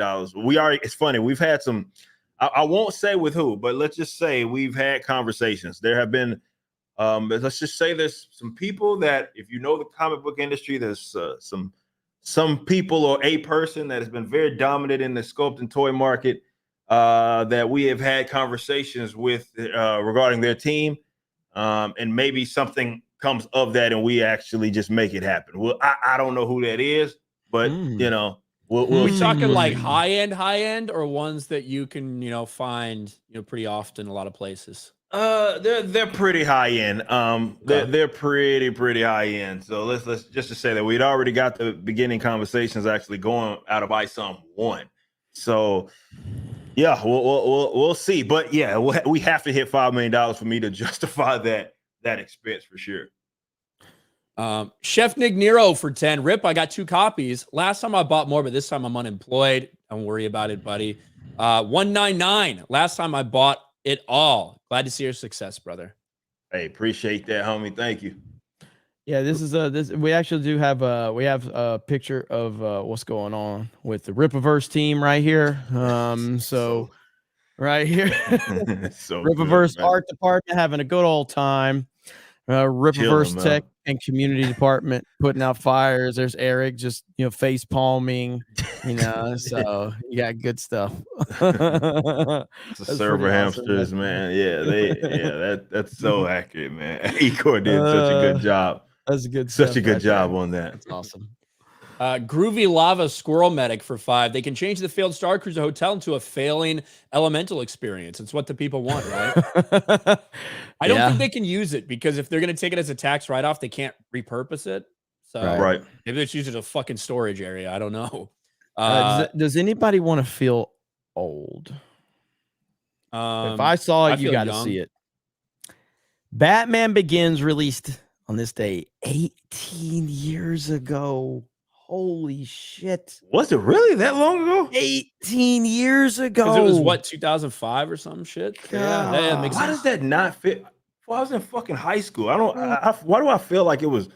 I don't know, man. Maybe it's a glitch in the fucking Matrix or some shit, because that doesn't feel right. 18 years. I don't remember that being a thing when I was like 14. That doesn't make sense, man. I think so. Like that. That didn't feel right for me. Because Dark Knight came out in 2007, right?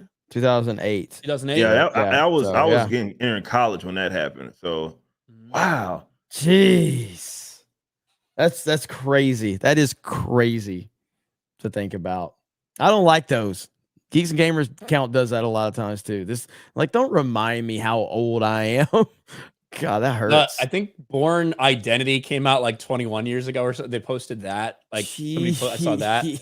Oh, it's crazy, man. That's wild. Yeah, I remember I got the Born Supremacy on an HD DVD back when I bought a laptop that had an HD DVD drive on it. Yeah. Back when that fucking battle was going between Blu-ray and HD DVD. Yeah. So I had one HD DVD and never fucking watched it. I saw Batman 89 in theaters too, and I don't. People that weren't around for that will never understand how amazing that was, bro. That was amazing. Like people had the Batman symbol like shaved in the back of their head, the Batman logo. It was everywhere you turned. The hype for Batman 89 was like nothing I'd ever seen. It was incredible. It was incredible. Jack Hudson for 2 with a little corgi. Thank you.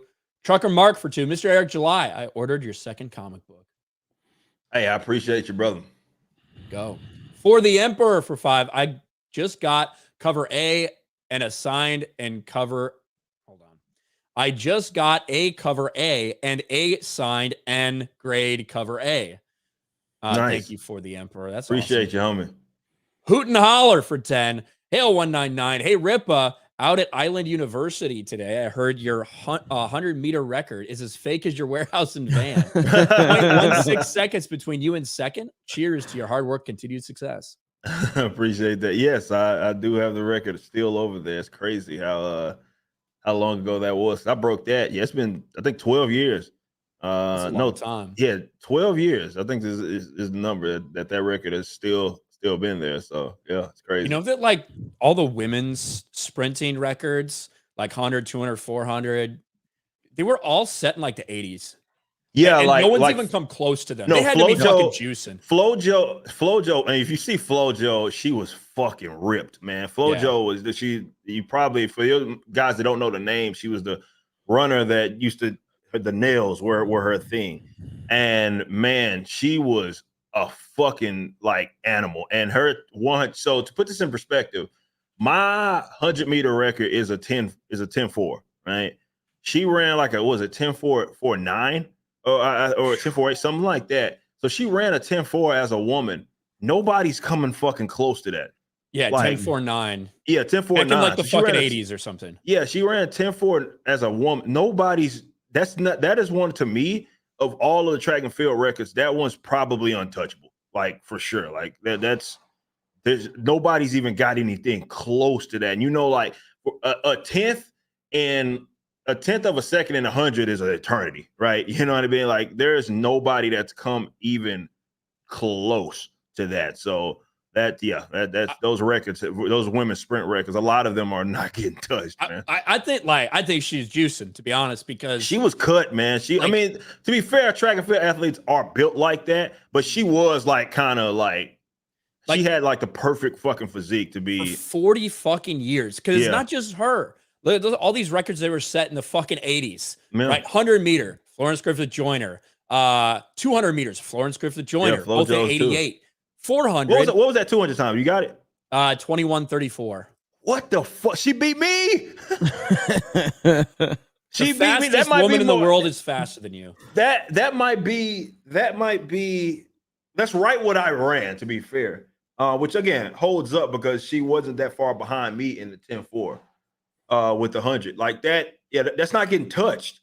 No woman is running no 21 low. It's not happening. It's just so like far removed from all the other men's records get broken all the fucking time. Yeah.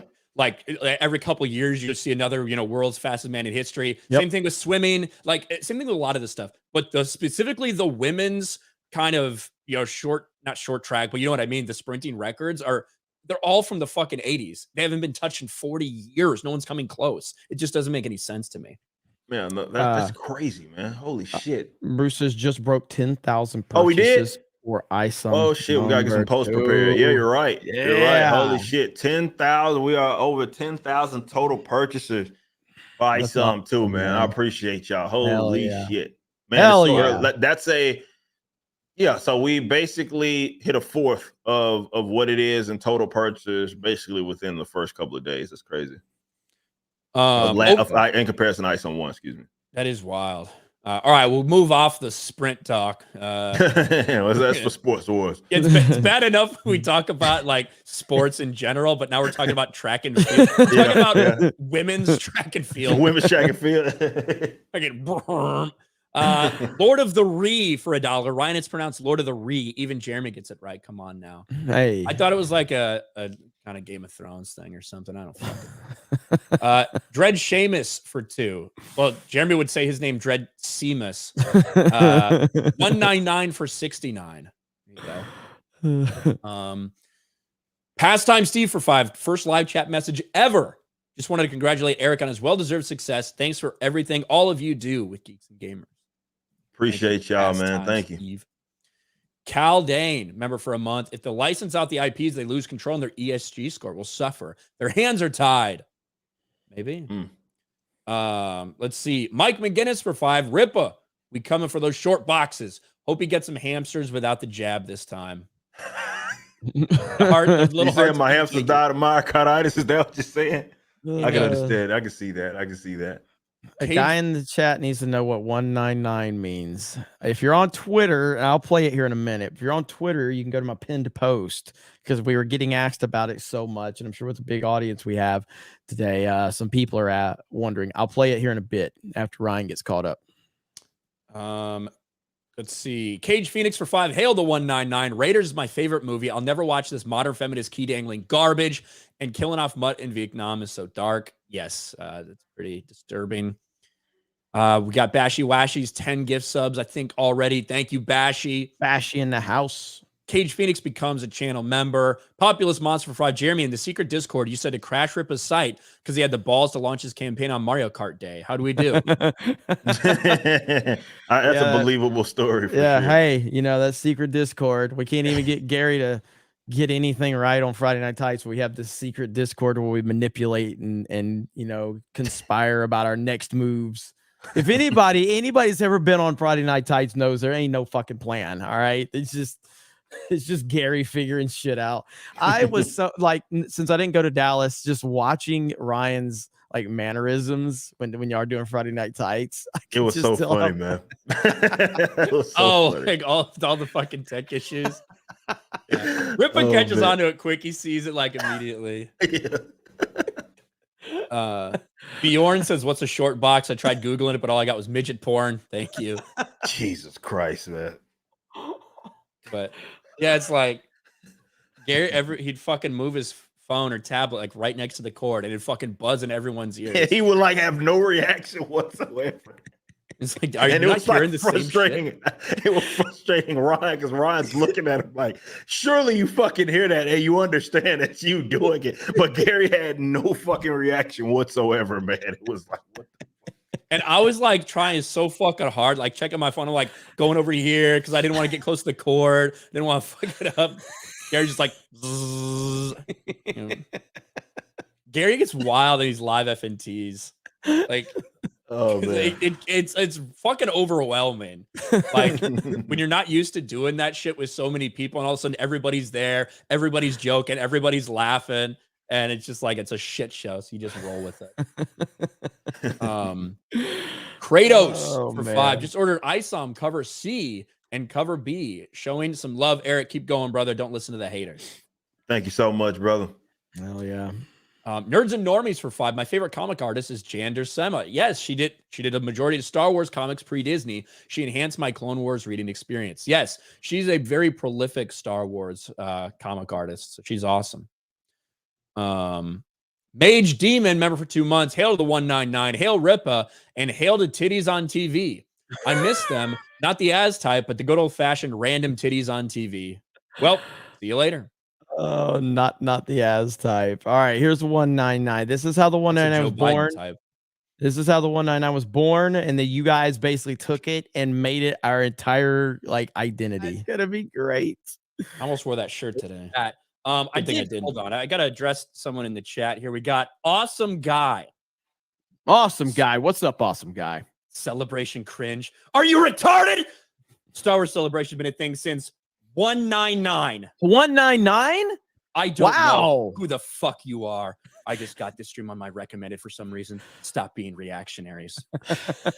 Well, Awesome Guy. I'm sure the chat's going to love you. But Awesome Guy, if you want Star Wars Celebration cringe, I am here. I'm here to give that to you. Don't fucking worry. 199. 199. Since 199. 199 the chat. All right. It's been around for almost 2,000 years, ladies and gentlemen. 199. And so you guys took that meme, and I remember talking to Ryan about it. I was like, yeah, we thought, like, man, that thing blew up today. That's crazy, all the people just typing the 199s. And we thought it was over, you know, because usually like a stream, there's a meme, there's a funny thing. The next day we get ready to go live for Geeks Gamers Daily, and the whole chat is just like 199, 199. We are the 199. We're like, holy shit. Jeremy was like, I'm gonna theme everything 199. Yeah, I'm gonna name all the channel 100%, memberships. And I was like, what the fuck is wrong with you? Like, I thought it was so fucking stupid. And I was like, whatever. All right. And fucking everybody loves it, except like I didn't see it. I didn't get it. But, and you're the reason it happened. Yeah, I was like, the comment. I was like, I thought it was funny, obviously, and I thought it would be on to the next thing tomorrow. And Jeremy's like, we're gonna call this like 1998 headquarters. I'm gonna get it trademarked. It's like everything you could possibly imagine for 199, and it's worked. So, yeah, I couldn't believe when he told me he's like, I'm going all in on 199. Okay, and here we are. What is this all about? So that's the place that Trump went to yesterday. And I called it Versailles. And so yeah. I mean, how am I supposed to know? Versailles, the Treaty of Versailles. Yeah, I was like, yeah, Versailles, you know, Versailles. So it's not that far off. Yeah. No, because I was telling them, I'm like, look, if I didn't know like the word phone, and if I just saw that written out, I would call it P-Honey. You know what I mean? Like, but I know what phone. You know what I mean? Well, like, yeah, like. But there's less excuse for that because you know how to fucking read and you know that PH makes a fucking F sound. Obviously, Versailles is like that's a fucking French thing. You know what I mean? Yeah. So yeah, I'm from Alabama. I know. But from Alabama. Have you ever heard of the Treaty of Versailles? Yes, I have. Yes. But I didn't. But again, I just look, man. No bullshit. Not trying to brag, okay? Cobra Cast gets a lot of fucking super chats, okay? So you're just rolling through it, all right? Sometimes you read shit and you mess it up. So there you go. Yeah, I like that's a French word. Yeah, that's fine. Mage, I said that one. Crazy Clown Town for 10. Rippa, my brother and I know you from 2 different spaces. He knows you from your band, and I know you from G&G. Small world. Yeah, I was talking to some people at the meetup about that. And they would talk about how, you know, they either have a family member, a friend, or something that was like they knew me or knew this guy from something else. And I guess it's a constant reminder how fucking long I've been doing this shit, but also just, you know, that's what I've always tried to do, you know, leverage one audience to continue to do things it is that I thoroughly enjoy. But, you know, I recognize some people got here by various things. Was it the band? It was the comic book content. It was the political stuff or whatever it was. So I appreciate everybody, no matter what side you came from. Is it true you disrespected the Cuban community, Jeremy? Probably. What did you do? I existed. My existence is offensive to almost every community in some way, shape, or form. That's true. Did you shit on coffee or cigars or something? There's no telling. There's no telling. I tend to. I don't offend as many people as Ryan, but I do pretty well. I do pretty well. There you go. Pat's Trick for 5 just got the ketchup pack. Looking forward to it. Hell yeah, man. Appreciate you. I read that and I thought ketchup, like the fucking condiment. Alec Baldwin's finger. We got that. Stephen Wasick for 5. Jeremy, I am not gay. It's a skull with a game controller. Chat, I got news for you. It's a skull with a game controller. That's badass. All right. And it's a removable game controller. You can put it in the other hand. That's top tier shit, man. Look at that. That's a better budget than Elemental right there. Look at that. There you go. You can get those right now on Makeship. If you want to become a man, an alpha male, you can either go check out Andrew Tate's program or you can buy a fucking DdayCobra plushie. You make the decision. There you go. All right. Versailles was the Cuban cafe. Okay. That makes yeah. sense. So yeah, there you go. So Jeremy fucking hits them all. French, Cuban, fuck them all. All right. Let's go. Mage, I think we got those other 5 memberships from Mage Demon. Lady Wendelin for 3. People were trying to gay bash you. Yeah, you and Elliot Page, Jeremy. Listen, I'm gonna gay bash you. I'm in the streets of LA. Hey, you.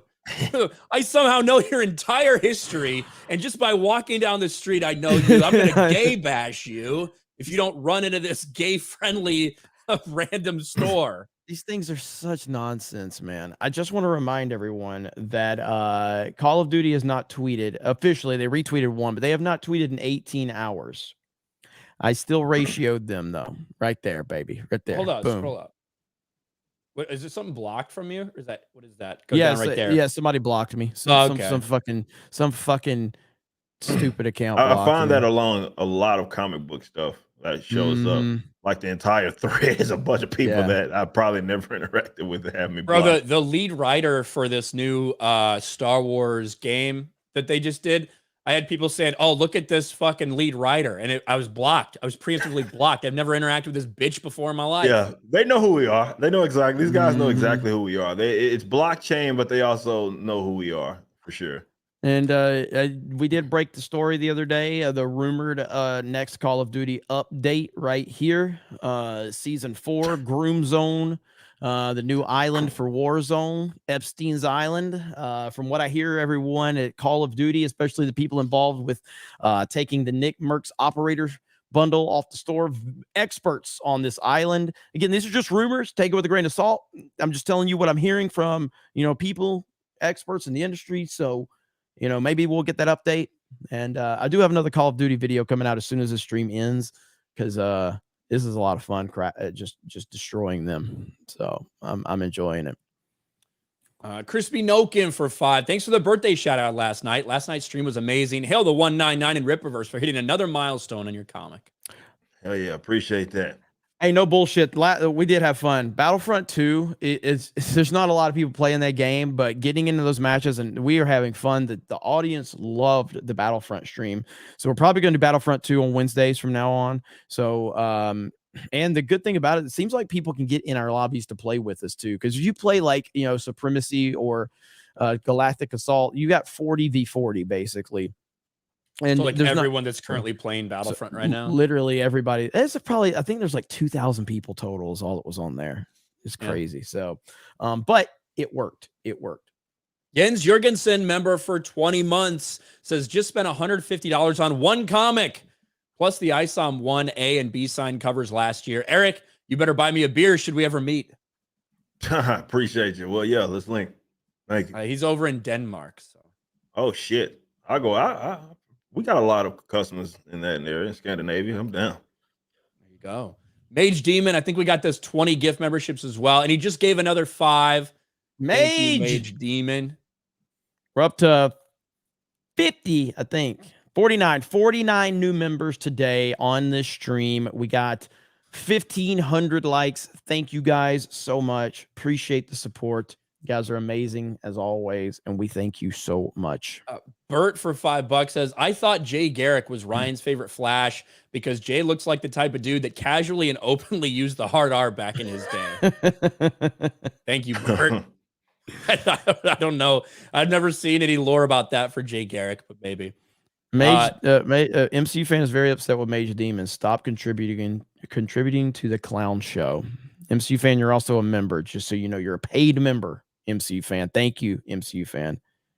Don Syndrome, member for a month, says Ripa's Modelo coverage and Spider-Man Insight brought me to this wonderful side of the internet. Ison 2 is ordered. Hail the 199 in the Ripaverse. Thank you. Yeah. Thank you. Appreciate you. Hell yeah. Carlos Estrada for 2. What a turntables. Frank Gore served a subpoena.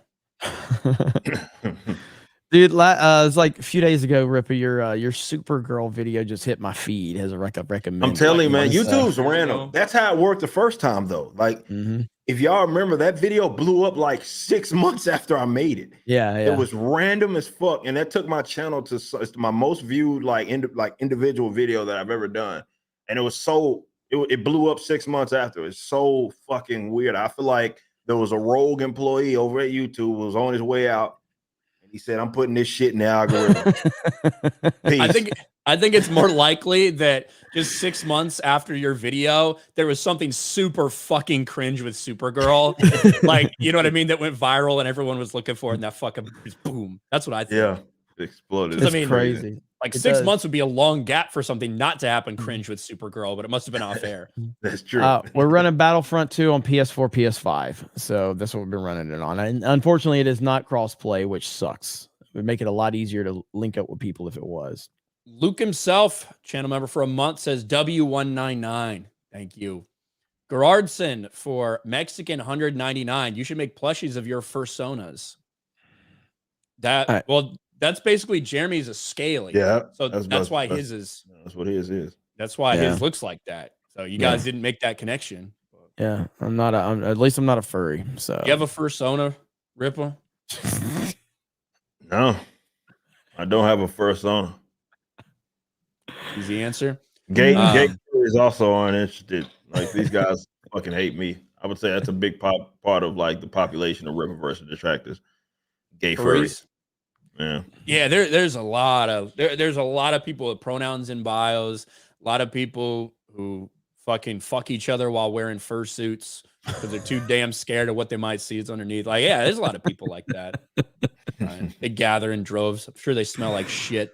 Grizzled Entertainment for 10. Wish Jay and Eric even more success than they already have with their projects. Keep that trainer rolling. Hell yeah, appreciate it. Dan, snakes don't have fur, Americans. Bro, that's why I said a fucking scaly, you Brazilian fuck.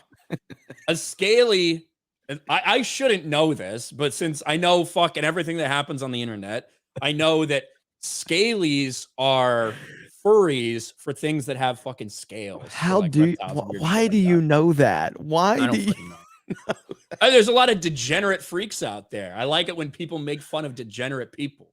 Right, like Ryan knows so much random shit. I was talking to Ripa about this a few weeks ago. I was like, Ryan knows so much random, irrelevant shit, and then suddenly something will happen on the internet, and I have to call Ryan because I'm like, hey, do you know about this? And every time I'm like, he probably doesn't.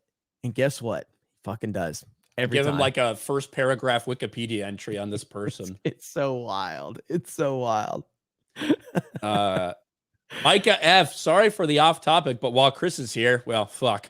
The French Connection has been censored on all major streaming services. No one's talking about it. I heard that happened. I heard that they censored, didn't say anything about it. I don't know what was censored in it, but I don't know. I'm not sure, Micah. Blake Barrett for 2. Ryan Plushie would go great next to my Brie doll. You can make him fuck if you want. Do anything you want with these, all right? I don't care. Just buy them, please. Frank the Tank becomes a channel member. Thank you, Frank. Jimbo for 10. Between the beard and dropping plushies during Pride Month, Jeremy's only one strike away from the quartering, making a video about a G&G boycott. Hail G&G. Hail Frank Gore. Hail the Rippaverse. Lofty Pixels Detached PP for 5. Are you guys aware of Disney Junior's Ariel? Long story short, they want Ariel to be black forever. Yes. That's what we talked about this many times with like Solo. You know, with Disney's Solo, they wanted to basically give you, that's their version of Solo they wanted moving forward. They wanted Alden Ehrenreich's Han Solo to be the definitive Han Solo. So when you think Han Solo, you're thinking of Disney's. Unfortunately, it failed, or I guess fortunately it failed, and they couldn't really move forward with that. That's the same idea they have with the new Ariel. And it's not going to make money. Are we pretty much guaranteed it's going to lose money now, Ryan? Is that where Little Mermaid's at? Is it guaranteed to lose money? Yeah, basically. I question whether it'll get to $600 million. That's kind of like where I always put it at, was not sure. But with that massive, so $250 million fucking production, $140 million marketing, this thing needs to clear at least 750 to break even. Now, they're going to make all sorts of excuses. You already saw Deadline put out a thing that's like, well, if we estimate how much Disney will pay themselves to put it on their streaming services, and if we estimate over the course of its entire lifetime, it'll sell $120 million in DVDs or video rentals, then really the break-even point's only $560 million at the box office. Like, that's the way they're trying to justify this shit. But no, when you're talking about theatrical shit, probably 750 million. That's right about in the area. Ripple, why don't you go ahead and purchase like $2.5 million worth of Riververse stuff, just so you can, bump Just your to say numbers that up. I'm profitable. Yeah, that makes sense. That's essentially what Disney's doing in a Yeah. lot of these situations. So, God, man, it's wild. It's wild. Bashy Washy for 10. 6 months to come up with that tardy doll. Wow, Jeremy, not just a baguette, but at the top of the tardy spectrum. Hail chat, hail brothers, Chris and Frank Gore. Thank you. Alex C for 5. Rip, I was one of the lucky ones that got my cover A of Isom 2 before you hit your goal. Will future books keep that retro look? Love the cover. I don't know. It was. I don't think it would do that just all the time, but I did. That was obviously the look that we were specifically going for with that main cover. So, and it looks like people responded to it. So, I'll entertain it as long as you guys want it. I'll entertain it for sure. L box, when Isom #1 dropped, got a bundle, 2 posters and book. Got it. Isom #2 poster, shirt, and book. Bro, take my money. Rippa, can you share anything on Blood Ruth? Hail Geeks and Gamers and the motherfucking Rippa verse. I can. The only thing I can say is that her name is important. There you go. It's just not random. There you go. There you go.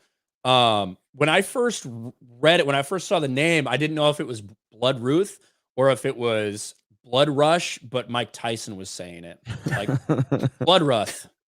I wasn't quite sure. Blood Ruth. Lord J for 5. Just grab my copy and the ketchup. I'm doing my part. Hail G&G. Hail Rippa. Hail Frank Gore. The fact that Frank Gore is caught on is wild. It's Jay, man. Jay just has the ability to make these memes like stick. So Mage Demon for 10. Jeremy, if I gift another few memberships, can you give Ryan some coin for his plushie? I'm not gay, so I'm not going to buy one, but he released a gay pride plushie, so I support his message. I'm Ryan. I'm gay. I'll buy a few if we get some more gifted memberships. I'll buy a few for Ryan. Brendan Bellman for 5. Just made it to the stream. It's funny seeing all these shills say the movie's good. Shout out Chris Gore for his honest review on Film Threat. Hell yeah. Right. Exalted Patriarch for 5. Jeremy, it looks like your jaundice cleared up, or whatever Beardo called it. All the best from Sacramento. We are 199. Jaundress? Is that how he said it? I don't know. There's so many inside jokes, I'm losing track. Mage Demon just dropped 10 more gifted Geeks and Gamers memberships. Look at there. Boom. I guess I gotta buy a few Ryan plushies now. So there you go. I guess so. God damn, you guys got a lot of you sent a lot of fucking super chats today. Keep sending them. Let me real quick before, and this will be the last thing. We do have to talk, since we talked about Phoebe Waller-Bridge anyway. She did confirm that after being part of the failure that was Solo, after making James Bond for the Me Too era, and after apparently destroying Indiana Jones as well, she's off to destroy something else. We heard these rumors a few months ago. Now it's confirmed. Phoebe Waller-Bridge confirmed she's working on Tomb Raider series, reveals what she plans to bring to the franchise. The only reason this person gets involved in anything is when you know that identity politics are going to take like a big role in it. And now she's taking over for Amazon after they bought MGM. She's taking over a Tomb Raider series that's apparently going to connect to things they want to do in the games, all this stuff. And Phoebe Waller-Bridge is going to be heading it up. Jeremy, are you excited for this? No, and the first thing I think about is I want to hear what Melanie Mack has to say. I think she's got a video on it I need to watch. But yeah, I mean, again, why is she a thing? As you said, what is she, or was it Chris, or whoever said, like, has she ever been in anything that has been financially successful as the lead? Like, why is she continuing to get these roles? Now, my question would be, if Indiana Jones fails, will this project get scrapped? Like, in terms of if Indiana Jones loses a ton of money, if it's a massive failure, will this get scrapped? Because I just can't understand it. Remember the Brie Larson push, and now suddenly Brie is nowhere to be found. Because why? Because people were rejecting her widely. Now, I know we're going to have the Marvels come out later this year, but that was a project that's not really even a Brie Larson project anymore, as much as you would think it would be coming off a $1 billion film like Captain Marvel. So Phoebe Waller-Bridge is she is a cancer to any project she is involved in. She is the definition of the identity politics hire. She's the face of it at this point in time. So why would anybody support this? Yeah, I don't think that the failure of Indiana Jones will do anything. There's a lot of other things to blame that on, like Lucasfilm, like Kathleen Kennedy, like all this stuff. And she's not, as of right now, she's not going to be acting in it. She's going to be like the one running the entire fucking thing, which is probably going to make it even worse, to be honest with you. But yes, on to Tomb Raider, a franchise that could sorely use like getting back to where they came from. Instead, they're going to go even further departed from actual Tomb Raider and Lara Croft that people care about. And Tomb Raider is such a great franchise from back in the day. You know what I mean? Like it's whenever you hear people using this term about representation, diversity, we need female representation, all that, they don't believe it. They don't believe it at all. They need to hijack these things and push their agendas to it, because in reality, we've always had great Lara Croft stories from the games. You know what I mean? We've had great opportunities. No, they want a feminist icon is what they want to do. So they're trying to hijack it and turn it into this feminist propaganda. And this is another example of wokeness is going to destroy everything, which is why you should be supporting the Rippaverse, where wokeness ain't going to ever have any impact on anything they're doing. So very true. Hell yeah. TJ, member for 9 months. Thank God for all you guys. You help keep me sane. This insane clown world we're stuck in. Hail all of you. Chat 2 199 for life. Fuck the haters. Thank you. Enoch Maman for 5. Phoebe Waller-Bridge is a franchise destroyer. She's a more masculine J.J. Abrams. P.S. Why are chest wounds non-fatal in Lucasfilm properties? No one's ever really gone. More masculine J.J. Anthony Schoepfer for $10. Ripa, at a milestone where you buy off a head Disney marketing employee to have Dylan Mulvaney do a commercial for the discounted Disney park tickets. Use their tactics against them. We will win. 6 million. New benchmark. Jimbo for 5. It's only a matter of time before Phoebe Waller-Bridge likes a tweet from Ryan and he starts changing his tune. Hey, only if she changed. Listen, I changed Brie Larson. I helped change her. She realized the error of her ways. She liked my Fortnite tweet. And it's been a different Brie since then. You can't deny it.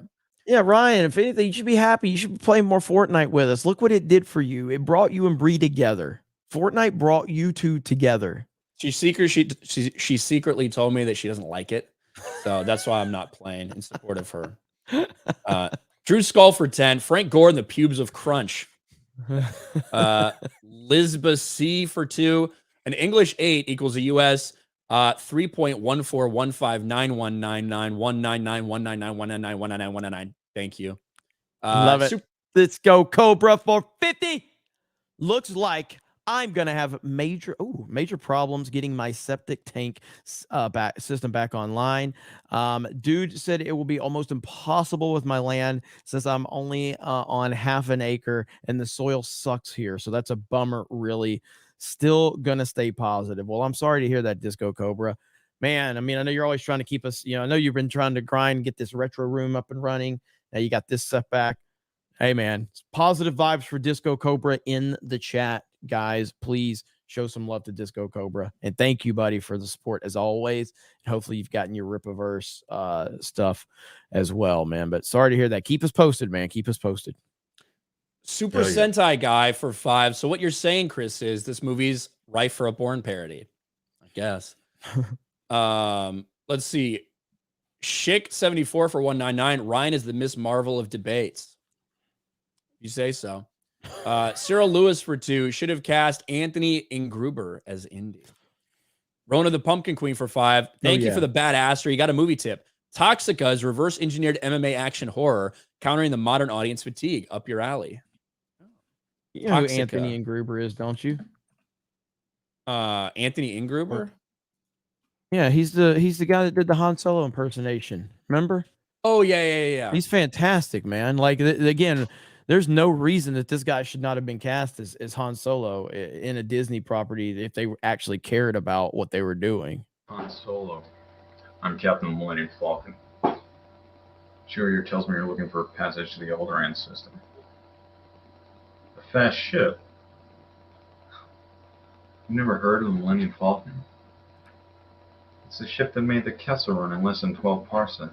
He's great. He's great. So this video's been around forever. How old is this video? Yeah, it's tough because it's like well, that's like a that's much a goes direct into yeah.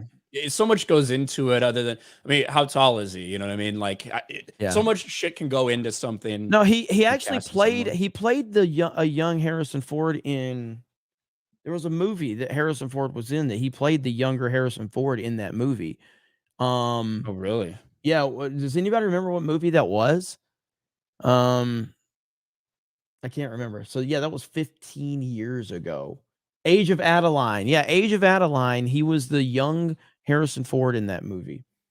So, so he definitely has the whole look and everything. So, let's see.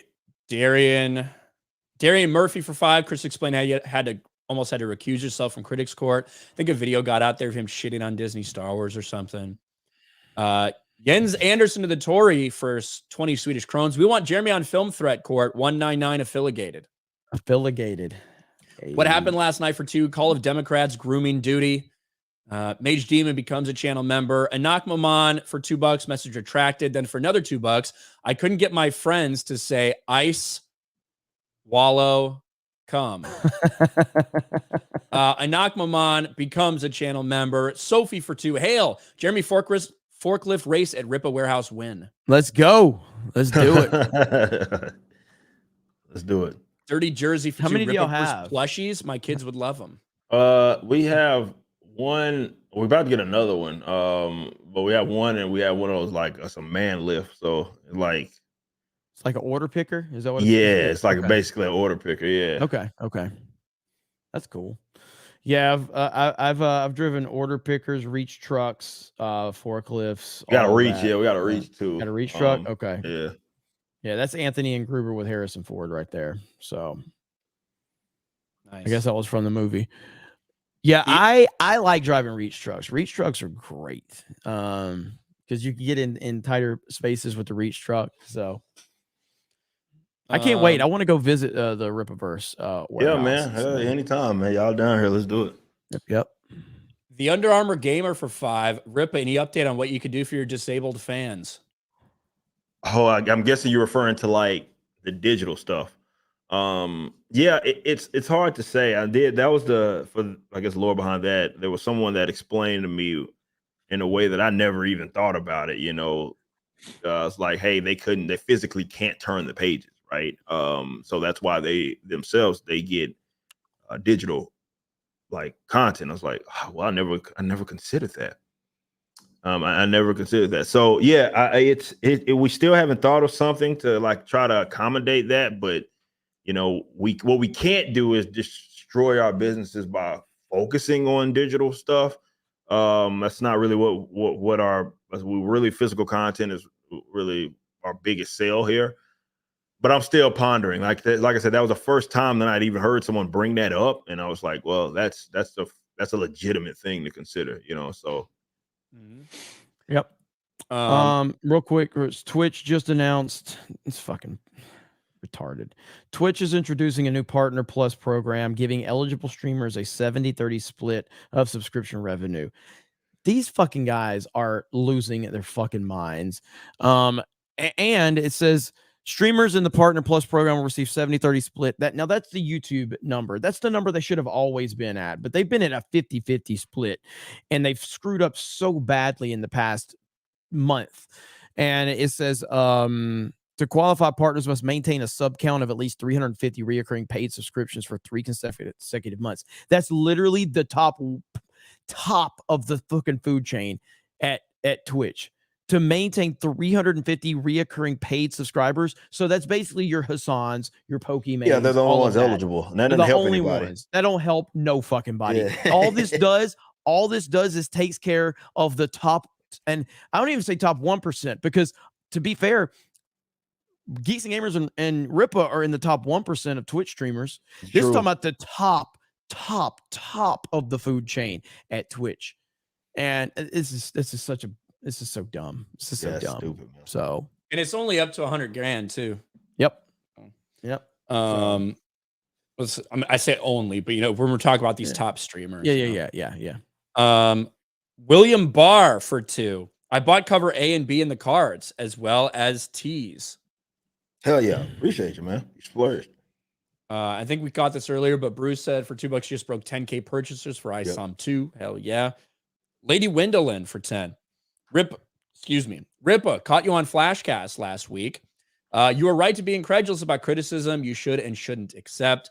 That was a joke. We got 2 covers. Congrats on your well-deserved success. Thank you so much, man. I appreciate you. Thank you, Lady Wendelin. Yeah, he was 100% right. 100% right. Yep. Yeah. Yeah, definitely now. Yeah, it's true. Jesus Davila with a thumbs up, 199. Thank you. Dirty Jersey for 2. Ripa, say hi to Todd for us. Oh man. Scorned for $1.99. The quartering is being taught to fight by Sam Hyde. That's true. That's true. Didn't Review Tech back out? Did I hear that right? And he wants to push to 2024 or some shit. Yeah. Ripa Wow, versus he's trying to servers. get fucking cut. He's trying to turn into an actual boxer. Yeah, Jeremy basically said he was just getting the shit beat out of him by Sam Hyde. Like that Sam Hyde was just repeatedly beating him in the head, like while they were training out there. So Ripa versus servers for 199. I live.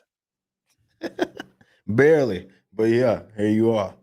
Crazy Clown Town for $2. Ryan missed my super chat. I did read one from you. Obviously, we're pretty behind today on the super chats, but I did read it at one point. Michael for 20. Hail the Ripaverse. Eric and Hail the 199. Got the I Want It All package and then decided I wanted more. So I went back and got another signed cover C and the unsigned cover A to read, resisting buying another signed cover C. Yeah, those are rare, man. And the cover C just looks good in general, but you know, you're gonna have that gold signature series label on there. It's gonna look good to display.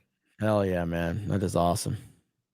Alec Baldwin's finger for 5. I miss Awesome Guy. I don't. He can go fuck himself. Mage Demon for 2. I googled Rip a long box and got Brittany Griner.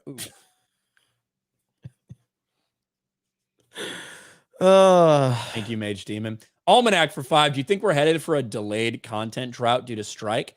A stretch of relative boredom might help the industry at this point. I think there will be a time. We won't stop. I mean, independent folk ain't gonna stop doing shit. But yeah, for the big budget stuff, there may be like a lot of stuff's gonna get pushed back. Yep. Yeah, I think that there will be a point like that. I think that, to be honest, people are gonna go back to watching shit that they already like stuff that they've watched on Netflix a million times or whatever. You know, movies, like shit like that. That's what they'll do. There's a lot of people already doing that. Like I fucking watch shit that I already know I like in my spare time when I'm not like focusing on like watching something at least. Mm-hmm. Another rewatch of Always Sunny in Philadelphia or fucking whatever. Anak Maman, remember for 3 months, Versailles is French. Jeremy's from Alabama. That's in America. They only speak in American here. There ain't no commie French.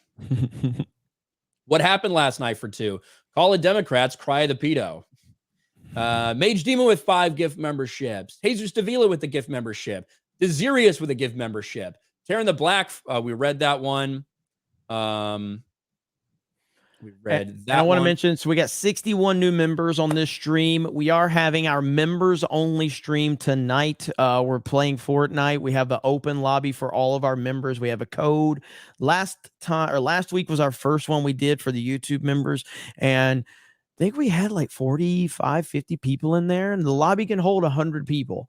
And so it was a lot of fun. So that will be happening tonight. Rolo will be hosting. So keep your eyes out for that. So for all the new members, welcome in. Hope to have some fun with you tonight. Queen Clarity for 5 Scalies is an actual thing. I thought you just made it up. I would say go look it up, but do so at your own peril. Oof. Just Nova for 5. I was young hoodlum in Texas and an active duty Marine for 11 years. You guys prove the possibilities. Hail all, and Isom too. Love being a part of history. Hell yeah. Appreciate you. Awesome, man. Alan Fox for 199. She does. I don't know what that's in response to, but thank you. Mage Demon for 2. Ryan, which is worst, bad spelling or $2 supers? Both, especially when you combine them. Mage Demon for 2. Damn, Ripa made let's see, 100,000 in an hour. Ryan's reading $2 supers. It's true. Discrepancy here. I'm in the wrong business. I wish I could draw or write. TJ Hartley becomes a channel member. I'm ready for the future of movie making where today's time period becomes a parody, just like American Psycho did to the yuppies on Wall Street. Oh man, American Psycho is such a great movie. Such a great movie. A feline named Vagina for 2. Isom coloring book win. To be fair, if you wanted to, you could use it as a coloring book right now. I wouldn't recommend it, but you know, once it's yours, it's yours. But are you gonna do an Isom coloring book anytime, Ripa?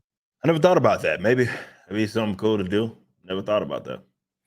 Mage Demon just dropped 20 more gifted memberships for Geeks and Gamers.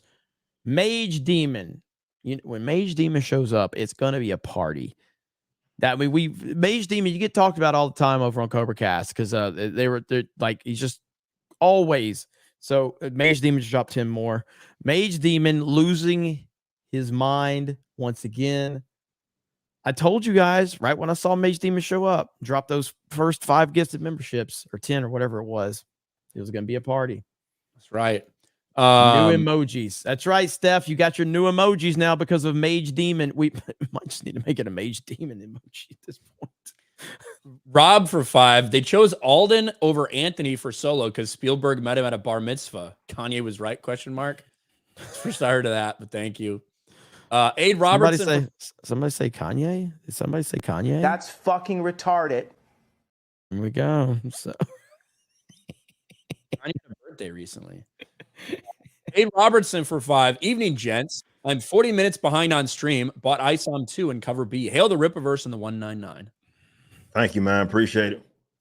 Alan Fox for 199. Melanie does have a video on Phoebe Waller-Bridge. Oh, that's what you mean by she did. Yes, she did do one on Melanie. Yes. Mm-hmm. All that. Yep. Thank you, Alan. Bill Prime Gaming, member for 2 months. Love you guys. Hail the fellowship in the 199. Over on Rumble, let me make sure I'm all caught up here. Lord of the Ree for $1. Let's just call them who they are. Yeah. Hang on. What's so funny? Are you looking at it? I just looked at it. Yeah. F slur and Activision. It's just a combination of those. Just think about it. Booty 125 for 2. Just walked past a bunch of Little Mermaid cereal on clearance. Walmart even put a clearance sticker over her face. Jeez, that's rough. I don't even know what that cereal would be, other than obviously chocolate of some sort. We're all caught up, Jeremy. We are all caught up. Another episode of Geeks and Gamers Daily in the books. This was a great one. Big thanks to Chris Core for coming on here, telling us about Indy 5. Go subscribe to Film Threat if you have not. He's doing a great job over there.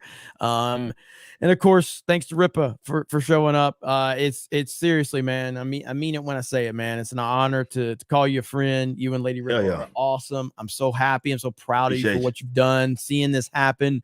It's been great. I know that you met with, some people from our crew, and you got the warehouse. I got great feedback about the warehouse. He was like, dude, he said, he's on another level, man. He's got plans. So I can't wait to come see the Ripaverse, facilities and everything. But again, let them know one more time what they can find you and what you got going on. Well, what you need to be heading to is ripaverse.com. You can go see the campaign right there, get whatever items you want.